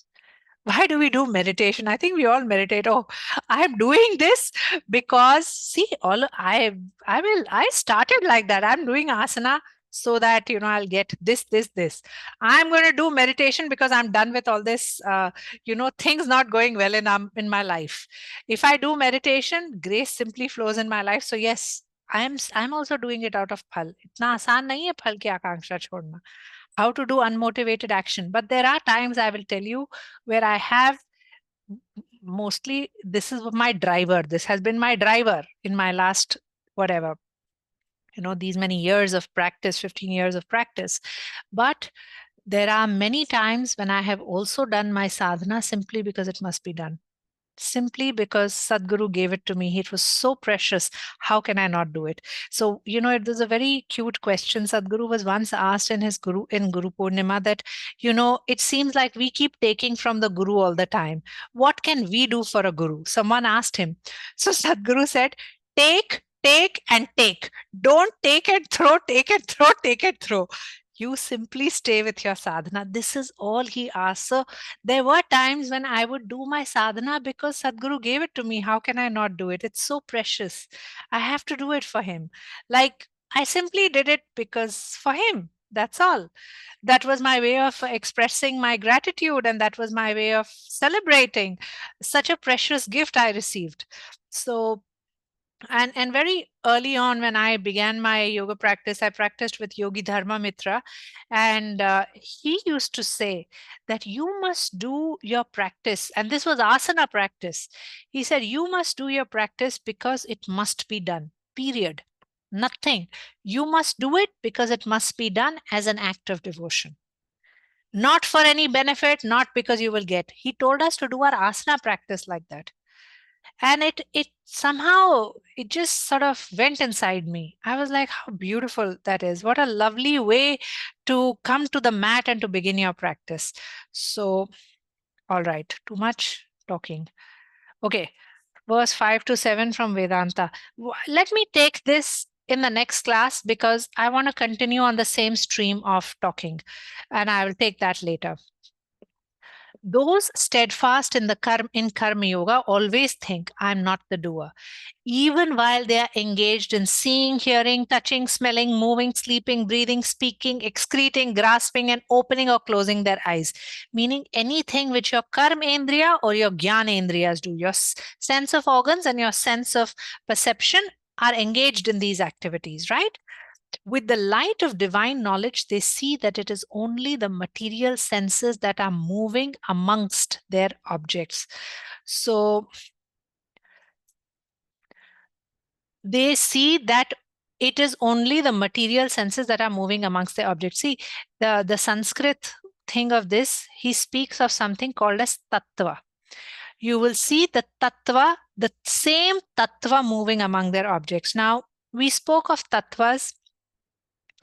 Tattvas, tanmatras in Yoga Sutra. So tattva is also, he's not speaking of 5 tattvas. The Pancha Mahabhutas, they're also tattvas, elements, earth, water, fire, air, space.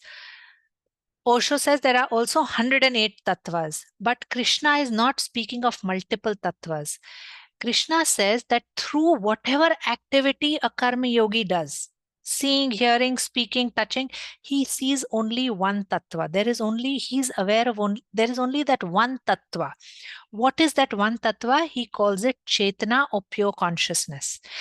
That which creates everything. You know, even earth, water, fire, air, space, everything underlying is Chetana. He calls this electricity.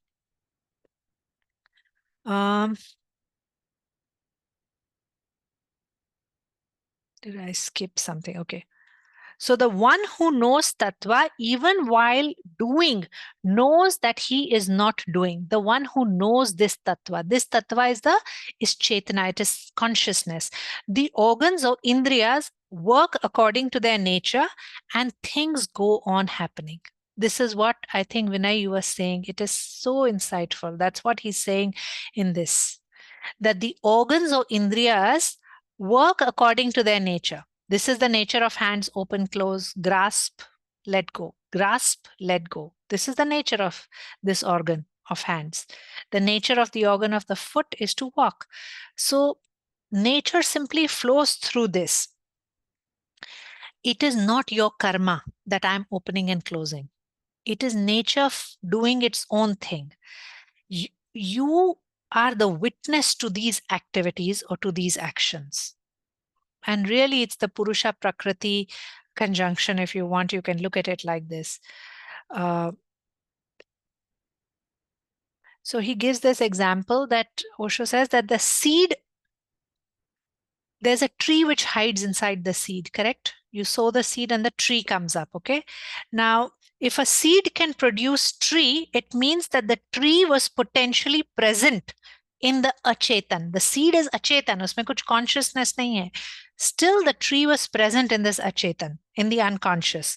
So if conscious chetana can be born from unconscious, it means it must be hiding somewhere in the unmanifest. So this you must accept, that this conscious is there within all of us. This chetana is there. Connect to that chetana.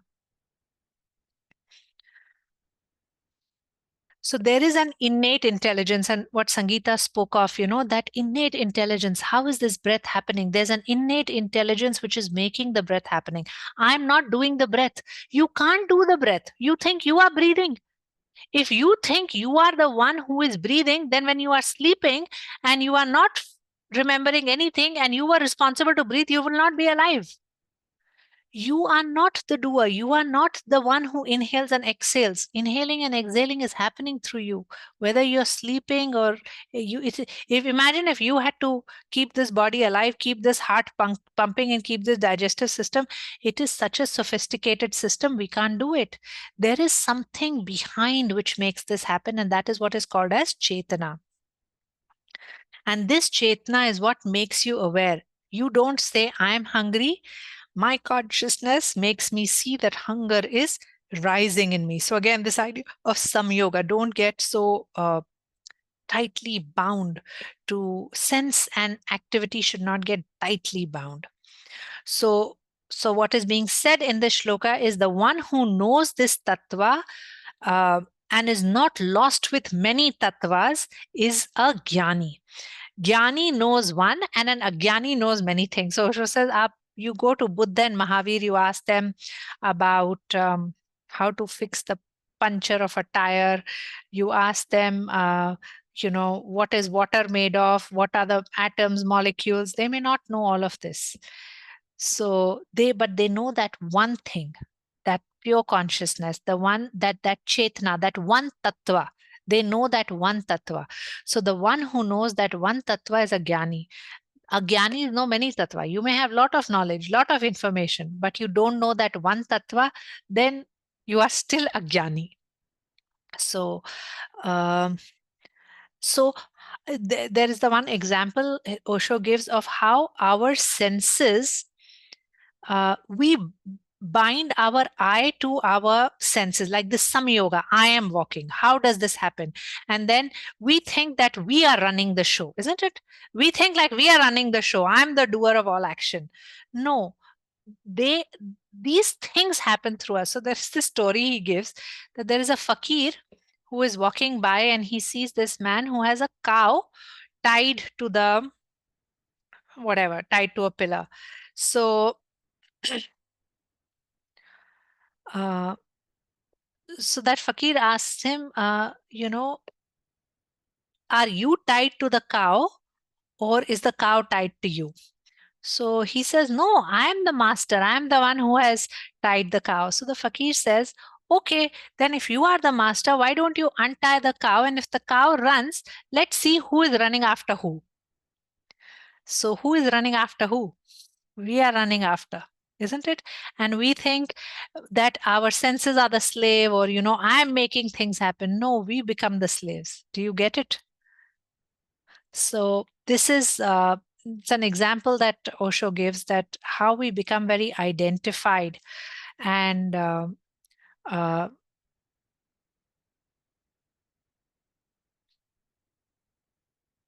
he says, you see the organs of action just as extension of nature. वो बोलते हैं इंद्रिया means our organs of action, perception. इंद्रिया प्रकृति के हाथ फैले हुए हैं. It's like nature is extending itself through you. Our organs are devices which are given by nature. And our senses, all these organs that we have, this is the yantra of the nature. You see it like a device of nature. Don't see yourself as a sense itself.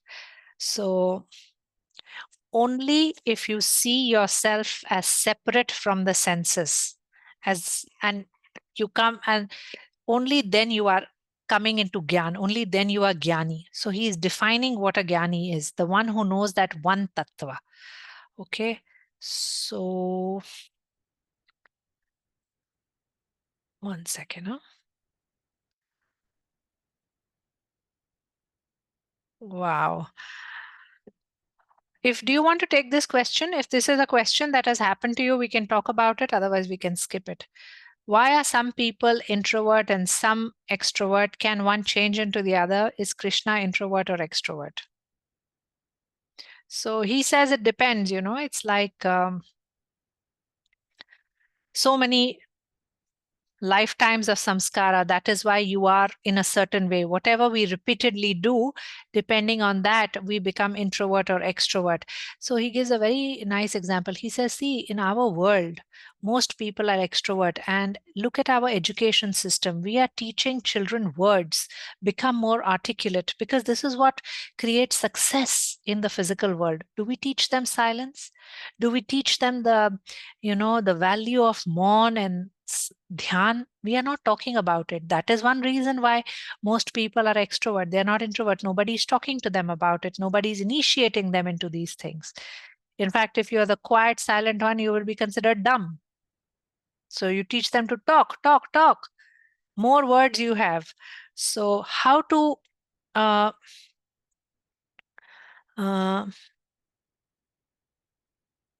if you want to move from extrovert to introvert, he says the path is like this: from wealth to dharma, dhan to dharma, pad, status, to parampad, which is the ultimate possibility, from padarth to paramatma. Only then you can move from extrovert to introvert. But Osho says this is difficult. Mostly, it's very, very rare this happens. Mostly it doesn't. And Krishna's personality, people asked him that what would you say? What is Krishna's personality like? I will speak of that as the last slide. Before that, I think I missed something here. One second. Huh?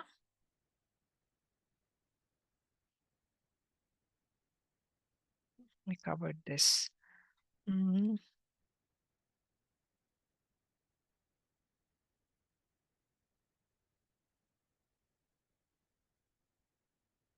Yeah, I told you how it is easier for Arjun to drop fruit of action and not karma. Because for him, the bigger question will be, did I fight or not? It is not a question about whether I won or I lost. For Arjun as a Kshatriya, the biggest question is, did I fight or not? Action is very important for him. That's why Nishkam Karma path is better for him. Okay, I covered that. One more chat message. Okay, people are signing off. Never mind, they can catch up. I will close this. Okay, I want to go through this since I started. Everybody, you guys are okay? How many of you are here now? We have some of you here still. My system. Okay, we have quite a few of you here. Okay.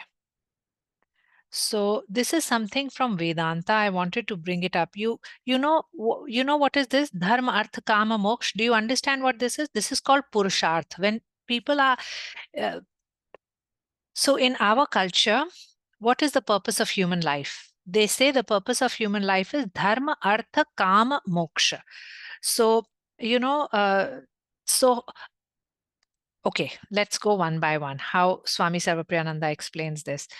So there are 4 categories on this scale. How do you come into more? Life is divided into like this. I'll tell you something very interesting. So when I was studying with Manoj, in my teacher training, Manoj also spoke to us about Purusharth, Dharmarth, Kama, Moksha. And he said on a daily basis, your life should be spread over all these 4 and it should be well balanced. So you should have some Dharma activities, you should have some Kama activities, Artha, Moksha. You should have your activities. And he gave it to us like one of the homework to do for a week, to watch how our life was flowing, and very interesting. You can try that. So so first is the Kama. Look at this Kama. Kama basically means pleasure, a life of pleasure. So pleasures are important in everybody's life. Everybody needs, something to look forward to, excited about. So that is Kama. Now, this can also, children's life is like this, children are just about pleasure, having fun. Or if I don't, they are very spontaneous, correct? They would fall in this Kama category. Whatever they like, they will have more of it. They like sweets, they will not stop. They're like this. So in some sense, Kama is connected to this instinctive animal life, which in technical terms, Swami Sarvapriyananda says, is called Paramara. This is Kama, just pleasure. Next comes Artha. As you grow up a little, teenager bordering on adult life, you are looking at artha. Now you are looking at earning, having your own house. So arth is about acquisition, material wealth, all of that. So that is artha, worldly person. So a person who is predominantly in artha right now is a worldly person, but still religious. He, he has some understanding of dharma. These are the people who will also be the backbone of society. They're moral. So that is the artha group. The people who are predominantly in the kama mode, they are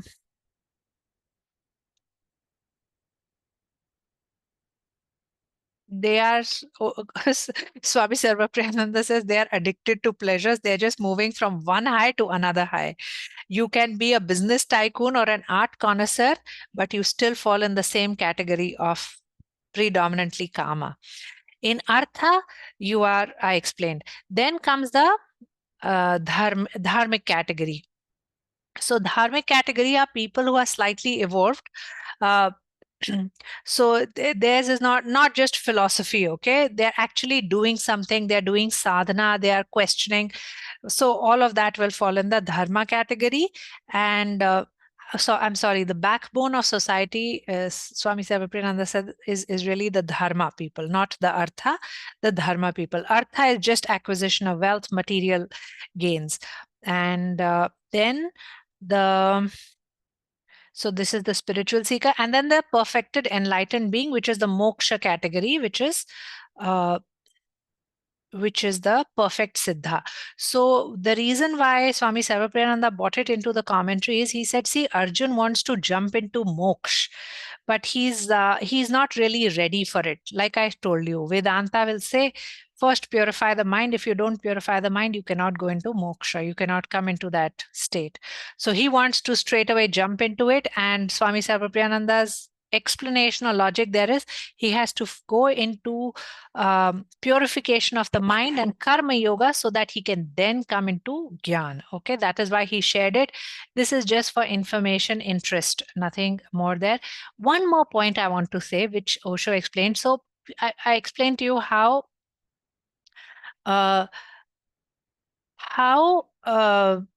Osho had said that Arjun Brahmin ban nahi sakta.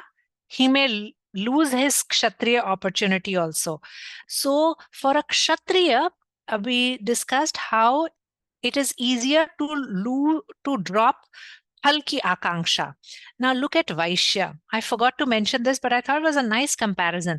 A Vaishya cannot drop halki akanksha because he is working with wealth. He is all about profits. But a Kshatriya is on the battlefield. In that moment, it's not like thinking, oh, I should kill or not kill. It's a definite karma. It has to happen right now. He doesn't care about whether I'll win or lose. But a Vaishya has all the time. He will sit, he will analyze. Yahan investment karna hai ki wahan investment karna hai. That is how it was decided. That is why for Arjun, Nishkam karma is very good. Maybe if he was a Vaishya, Nishkam karma, maybe the path could have been different. I'm just trying to tell you, that Krishna tells Arjun that for him, karma yoga is better than karma sannyas. But Osho has very clearly told us that this guidance is for Arjun only and for people who are like Arjun. It is not the guidance for all of humanity, which is how some interpreters will say it. And then that is a misrepresentation of Krishna. Okay, going back here.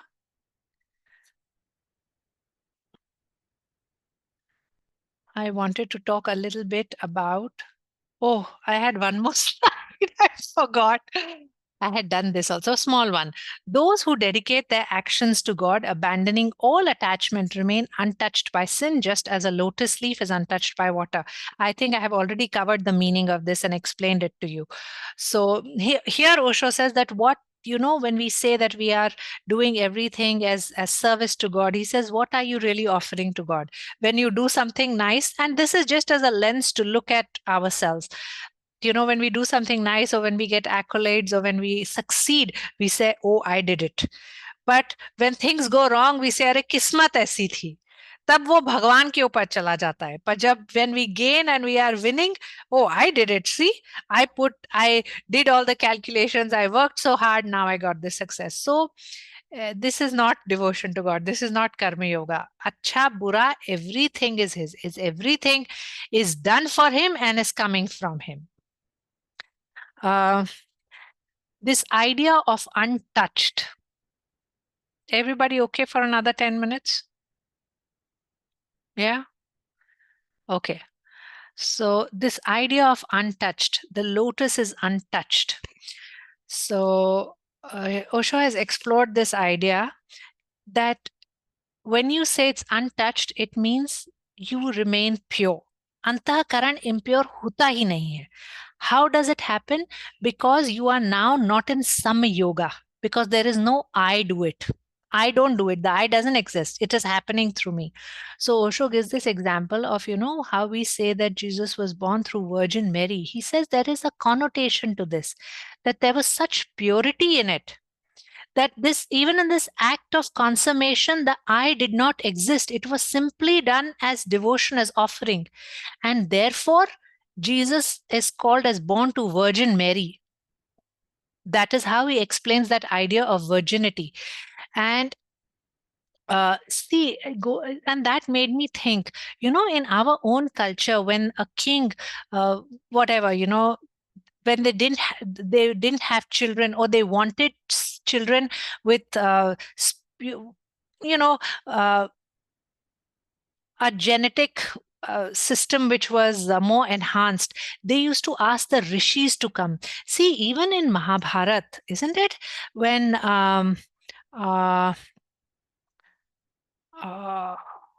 okay, I forget the name of the character. It's Pandu's father. Okay, Pandu and Dhritarashtra's father, who was to be the father, and he died. So their mother, Ambika, Ambalika, Vidur, Dhritarashtra, and Pandu were born from Ambika and Ambalika. Okay, Ambika and Ambalika, either that the king became important or he died. What was it? Harishma, you remember the story? Ambika and Ambalika. Oh, Bhishma. Sorry, I forgot the whole thing. Yeah, Bhishma. Shantanu was the father. No, Shantanu was the starter of that dynasty. Oh, the Shantanu's starter, son yeah. was Bhishma. Bhishma is the one who had, who got Ambika and Ambalika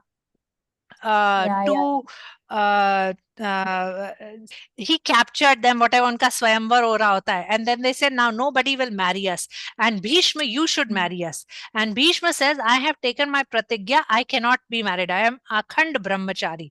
So now how to have them have sons? They called Rishi Vyas.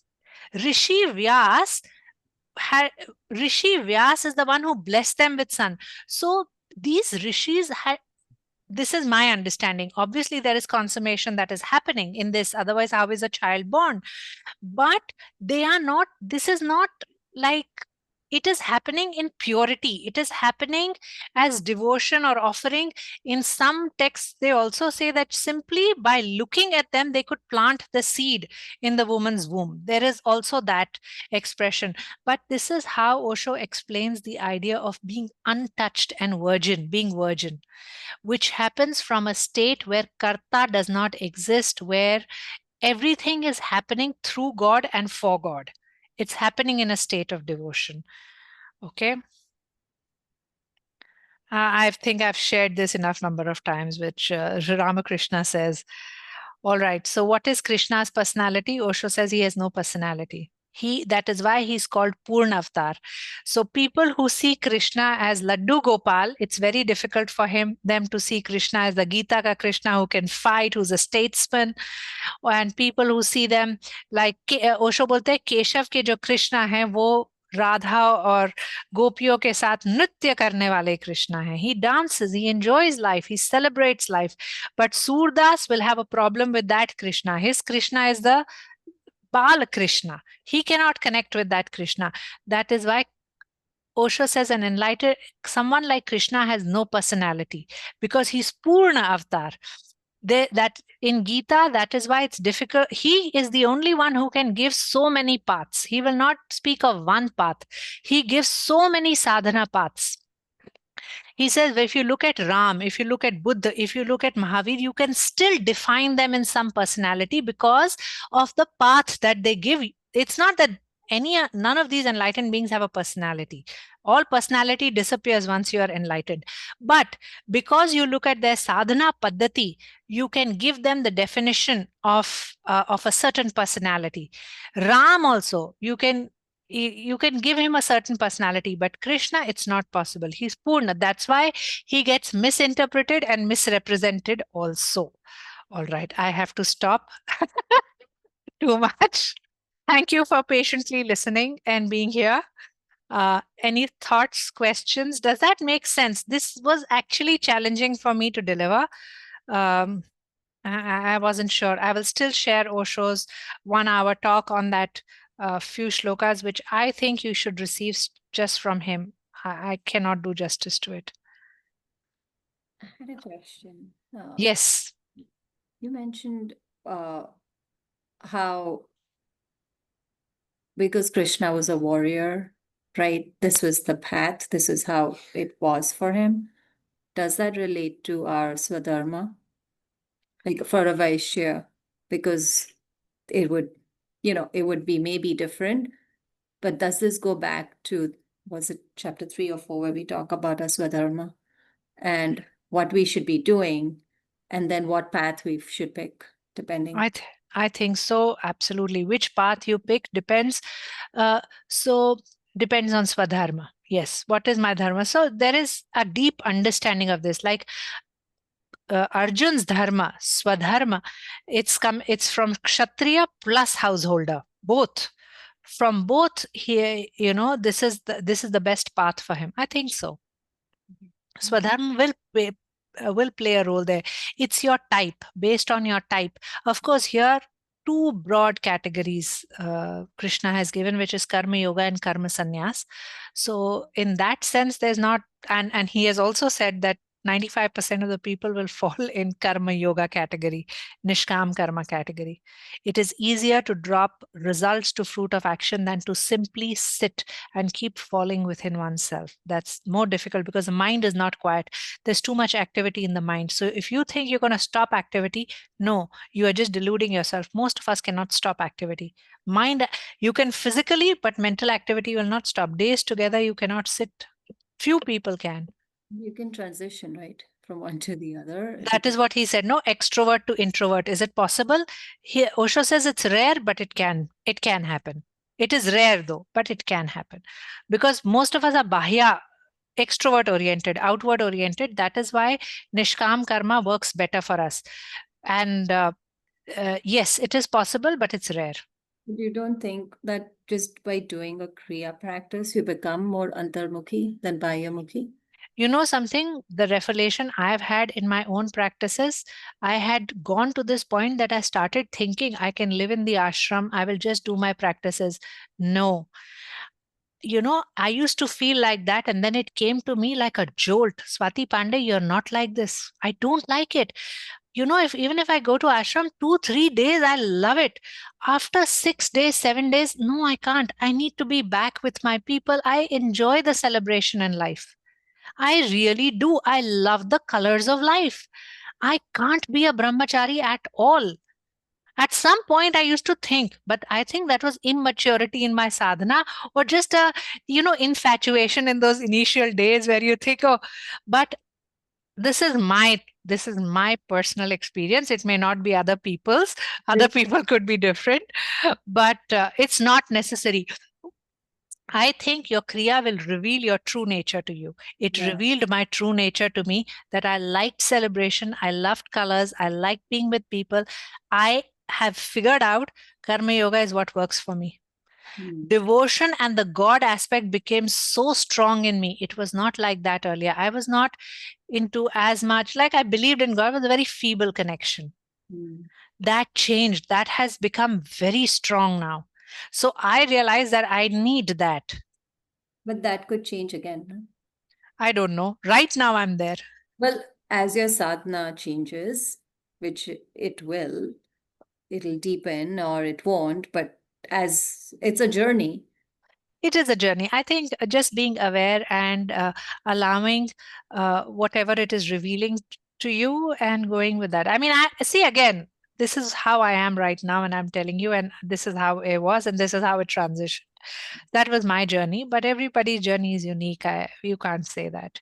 But Swati, you can be an introvert and still be a karma yogi, right? Introversion is just, I mean, you can still be engaged, fully engaged Okay. in life and be introvert at the same time, correct? Okay, so when he uses the word introvert, it is not an English language introvert. It is a translation of antarmukhi log and bahyamukhi log. It is not, don't take it like, introvert, extrovert as English language. Don't take it like this. These are spiritual orientations. When he says introvert spiritual orientation, it is different from extrovert spiritual orientation. Most of us, when he says introvert spiritual orientation, he means you can simply sit without the need to do anything. You don't have any need to do anything. And when he says no need to do anything, even this think of the mind drops. It's this orientation which says when I sit down and I close my eyes, the world shuts down. Then you are an antarmukhi spiritual orientation. Sadhguru is like that. At least he's like that right now, I know. So, and according to Osho, he says there are very few people, 5%, he even says lower than that, will fall in that category. Because the mind does not shut down. You can sit without doing anything. You can sit for hours together. I'll tell you something, so Swami Sarvapriyananda, he says that in my own sadhana, he said at one point, I just left all this ashram, went to the Himalayas. He said, I just took my Ashtavakra Gita with me. And he said, when I went there, he said it was very nice, but nothing. It's just cold, dark. There's nobody there.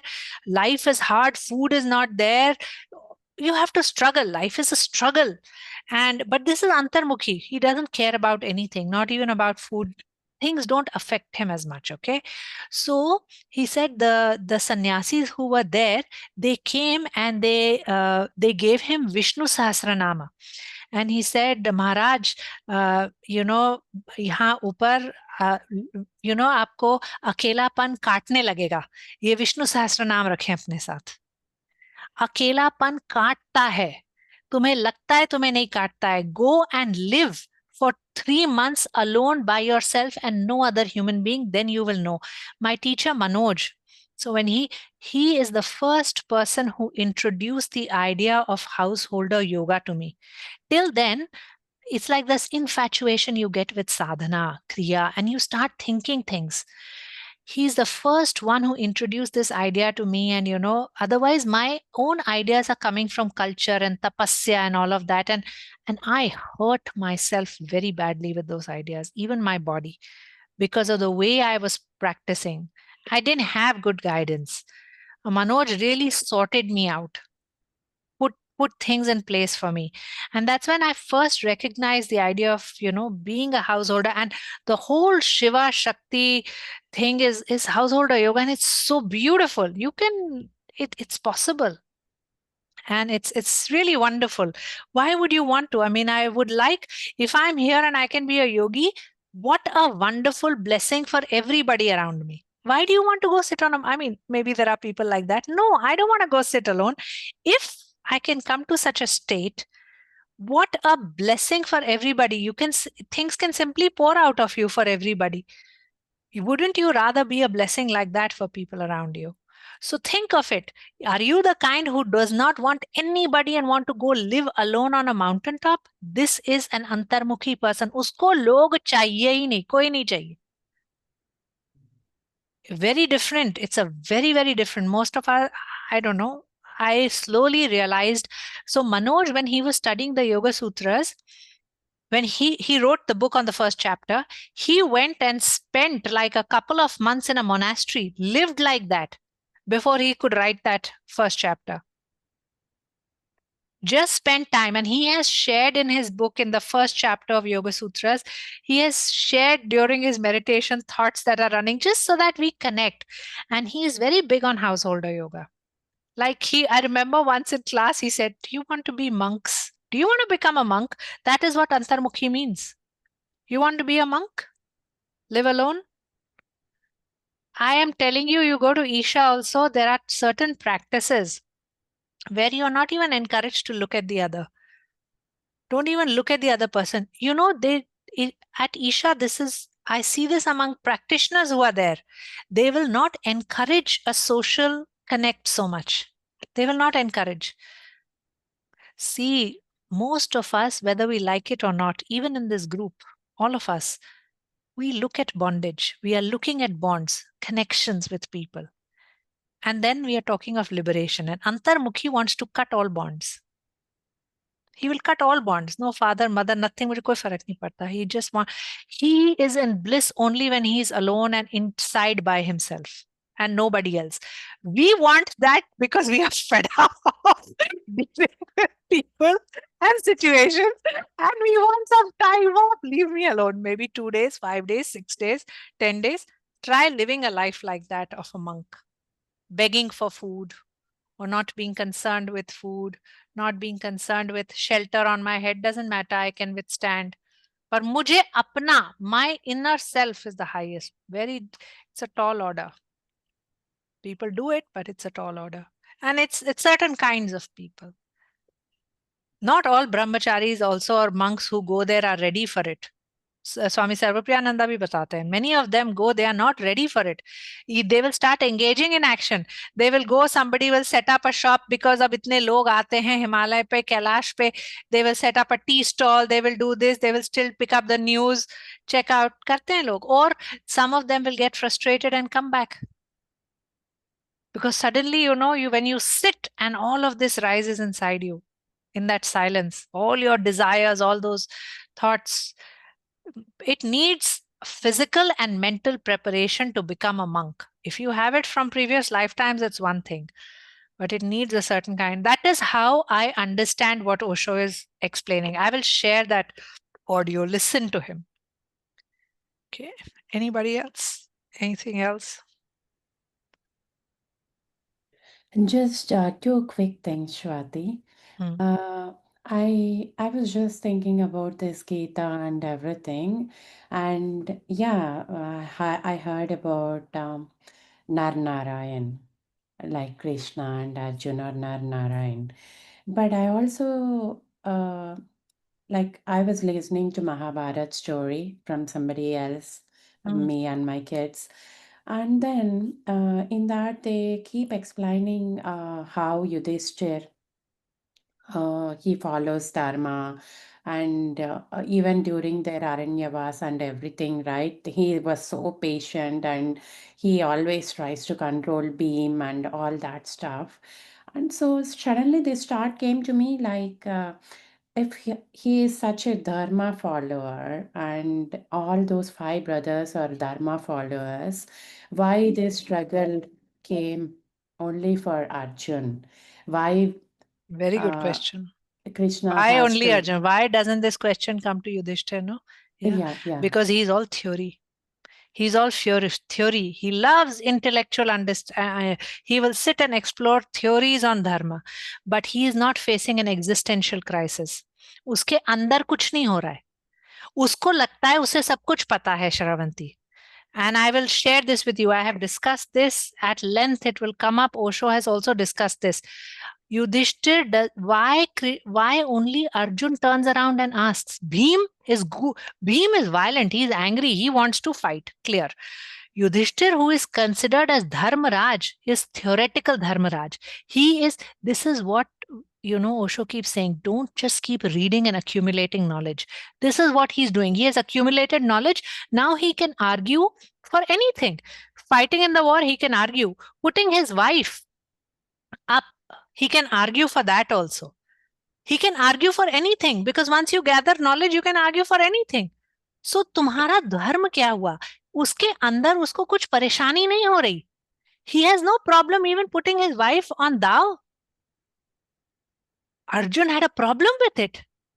Arjun had a problem with everything. That is why they say Arjun is at the peak of human consciousness. This man is struggling. He's like struggling. He's that caterpillar that is trying to become a butterfly. How can you do this? He is the only one for the first time, even though he has killed, even though he is a warrior, for the first time, this thing has come into it कि क्यों मारना लोगों को? क्या मिलता है इस सब से? Such a question has come in him. So Osho बोलते हैं, he has that level of sensitivity and he is going through an existential crisis. It is not a question of intellect, knowledge, information. वो philosophy debate नहीं कर रहा. उसके अंदर problem शुरू हो गई है. He is unable to live with himself. You know, Yudhishthira can argue and he can live with himself with whatever decisions he has made. Arjun cannot live with himself with this idea. So when you face this is called his ignorance. He's seeing that I don't know what to do. He's suddenly seeing his ignorance. Yudhishthir को अपना ज्ञान दिखता ही नहीं है. उसको लगता है उसको सब कुछ पता है. Do you understand? Oh, Sadhguru also keeps saying, no, you just be ignorant and then the knowledge comes to you. Correct. So he goes through that pain of ignorance, and Osho Sadhguru bolte hai, when the pain of ignorance becomes a scream in you, the Guru will appear. So Krishna has been with Arjun all his life, पर कभी उन्होंने उसको ये सब कुछ नहीं बोला, because Arjun was never ready for it. But today, when he went through this existential crisis, his ignorance became a scream. Suddenly, the Guru in Krishna appeared for him. Because the Guru will appear only when you are going through this kind of crisis. Otherwise, Krishna क्यों बोलेंगे उसको? हमेशा से वो रहा है. They have been friends, they are cousins, they have grown together, they know each other so well, but still only now. I think I have something written on a previous group chat. I will share with you on Yudhishthir if you want. It's a very good question. It's a very important question, and important to look at that character. But Okay. I also wanted to quickly mention this, like you keep saying, or you mentioned many times, like today also you mentioned, like we should not punish ourselves or we should not suppress our senses. The one who wants enlightenment, they will be more conscious towards their senses, right? So, and you also mentioned the example of Manoj, how he could smell Vibhuti from a not far Manoj, yeah, distance. but Manoj is also Oh. very sensitive. But this was another Okay. Subha But practitioner of mine, yeah. fellow okay, practitioner. so is that like all being more conscious towards the senses just arises because of our kriya and meditation, or how do they achieve that This level of? level, no? I think, see, the more your antahkaran gets purified, I think senses become sharper. Right now, senses get, see, look at simple things, na, Shravanti, when we do fasting also, like I have noticed, if I keep putting food in my body, no, I eat badly. I make bad choices. I will even eat chips and all. But when I'm on an empty stomach for a certain period of time and I'm waiting to do my kriya and I finish my kriya, the first thing that I want to eat, no, I don't want to eat the rubbish. Automatically, the senses become sharper. The body is sharper. It gravitates towards, like, I want to pick up a fruit. But when I'm loaded and I'm not clean, like it's not pure, no, then I put more rubbish in it. I see that because the senses are not talking to you. I So it's align with that. yeah. Similarly, what purifies speech? Silence will purify speech. What will purify your vision and your perception? Meditation will purify that. So for each of these senses also we have that. Oh, So nice. like that, this is from what I have learned and what I've heard. Yeah. What purifies the body? How does the whole system coordinate so that asana work, pranayama work? It purifies the senses. It makes, like, there are certain pranayam which will give power to your speech, which improves. There are certain asanas which they say are connected to hearing. So asanas, pranayam, they all help. And purification of the system. Yeah, don't put too much rubbish. And rubbish doesn't mean just in terms of food. No, it also means in whatever intake. जो भी आपका आहार है. Ideas, हाँ, thoughts. आहार, news, thoughts. What are you putting inside you? So. Okay. In between the class, we were talking about how do we implement karma yoga? What are the practices, right? So from in our previous session, you mentioned Sadhguru states those 5 pointers. Do it, remind yourself of those 5 things every hour, and that really makes Inner engineering. yeah. Yeah, the Yeah, 5 pointers. right. So I have been thinking of that from the time I did, but I never did. So last week, Huh, I kept that hourly alarm huh. and I started doing that. Very Okay. nice. So I see a big difference. You are. I have to still do it, Shravanti. I talk about it and I haven't done it. But today, aaj se karenge. Yeah, But you see a difference, na? you have to do I it this felt it. week, and we should share. Yeah. Yeah, because I did it like 1-2 days and I forgot all about it. Then I was like, I have to do it, but I don't get around to it. I'm going to do it too. Yeah, I also feel it's easy and it's very something it does. I felt it. छोटा सा So करा था मैंने. there are 2 things I noticed. So Hmm. in 7 days, I did that for 4 days. Okay. Hmm. Uh, But every and hour, huh? yeah, every hour from 8 a.m. to 5 p.m. Okay. Superb. Superb. So only for 4 days I was Sadhguru will be able to so do. proud of you.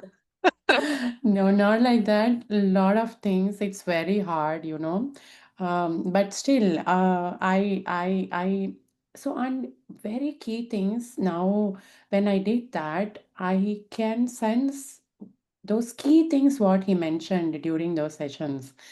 And one of the statement before he starts the 5 pointers is just do it, just don't do it as you have to do, or just be conscious of those. No, he uses that word, right? Correct. And when I was undergoing that in that course of inner engineering, I felt like, see, Shwati in Gita says and Krishna says that we have to dissolve I. We have to dissolve I. Then why do Sadhguru says uh, what is this? All rules are my rules. All the rules are my rules. My rules. I'm a mother to this world. My. It keeps telling my, and I. But when I did this last week, every hour, and when I was conscious, what I tried doing was, uh, okay, in last 1 hour, what are the things which raised my emotion? Uh, where I was not able to control, or what are the bad thoughts. One of that is I'm responsible for everything, right? So so I started in that last 1 hour. By every point I take those examples. Okay, what I did or what I did. Let's say, for example, I get angry on my kids because they did something. Or so the next 1 hour, when I say that, I think about that aspect, right? I tell myself, all that is it is it is. It cannot be anything else. So there is no need to get angry. That really helped me.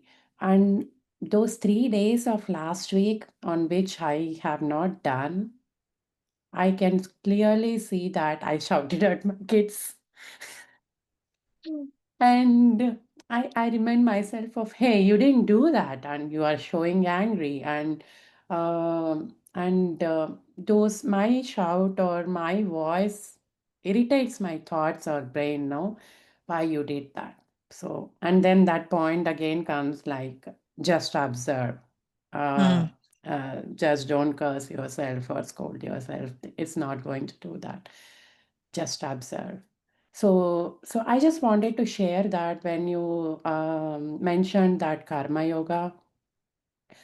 So basically, all those 5 points says that, okay, you did it for whatever is that reason, or just go into that no mind state, so that you will stop expecting that karma phal. Stop expecting that karma phal, right? Fruit of the action. That is what is karma yoga, right?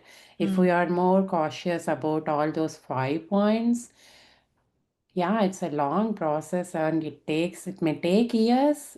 But I think when we were discussing about karma yoga thing, I was able to relate those 5 points very well, and now I understood the importance of that. Very nice. I'm also going to do it. I keep telling myself and I haven't got to it. And Yeah. very nice. Thank you for sharing. Yeah, I wanted to share that because Vinay also does that kriya. I don't know who else does that, Harishma also does. but I Only was once a day happy. It's in okay. the morning. Once a day is enough. No, that kriya is once a day, but Harishma, those reminders, Yeah, I agree with you. Yeah, yeah, true. it's too much every 1 hour. But what I'm doing is like now those 5 points are in my mind, so I close my eyes and I just recite myself.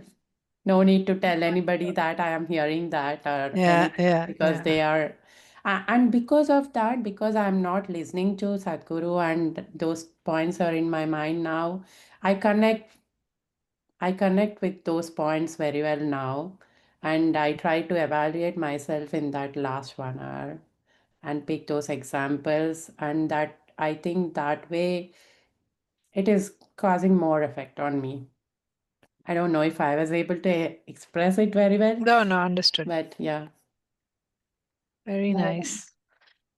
Okay. Yeah, I love the point that you also made earlier, Swati, which is like don't worry much about the doer feeling that you have, because it seems to always be there. Like when you, like just an example, like say I got an award and then I don't post it because I feel like, okay, if I put this, then a lot of people see it and then it makes me feel important and I'm getting a lot of attention. I don't post it. But then after that, there's another thought that's coming like, oh, I'm so humble.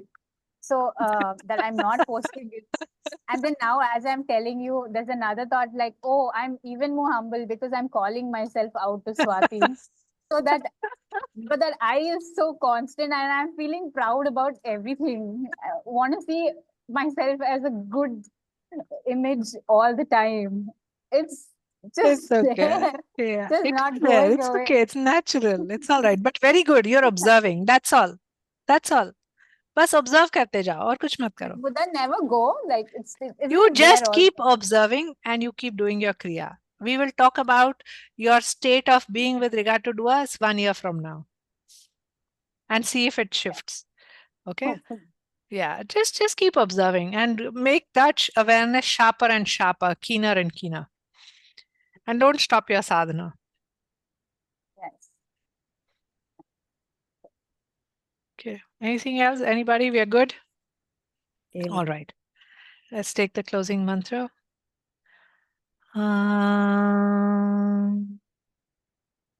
Purnamada Purnamidam Purnat Purnamudachyate Purnasya Purnamadaya Purnameva Vashishyate. Om Shanti Shanti Shanti. Om Shri Krishna Arpanamastu. Thank you very much. Thank you. Thank you. I will see you next Sunday. Okay. Bye-bye. Yeah. Thank Bye. you.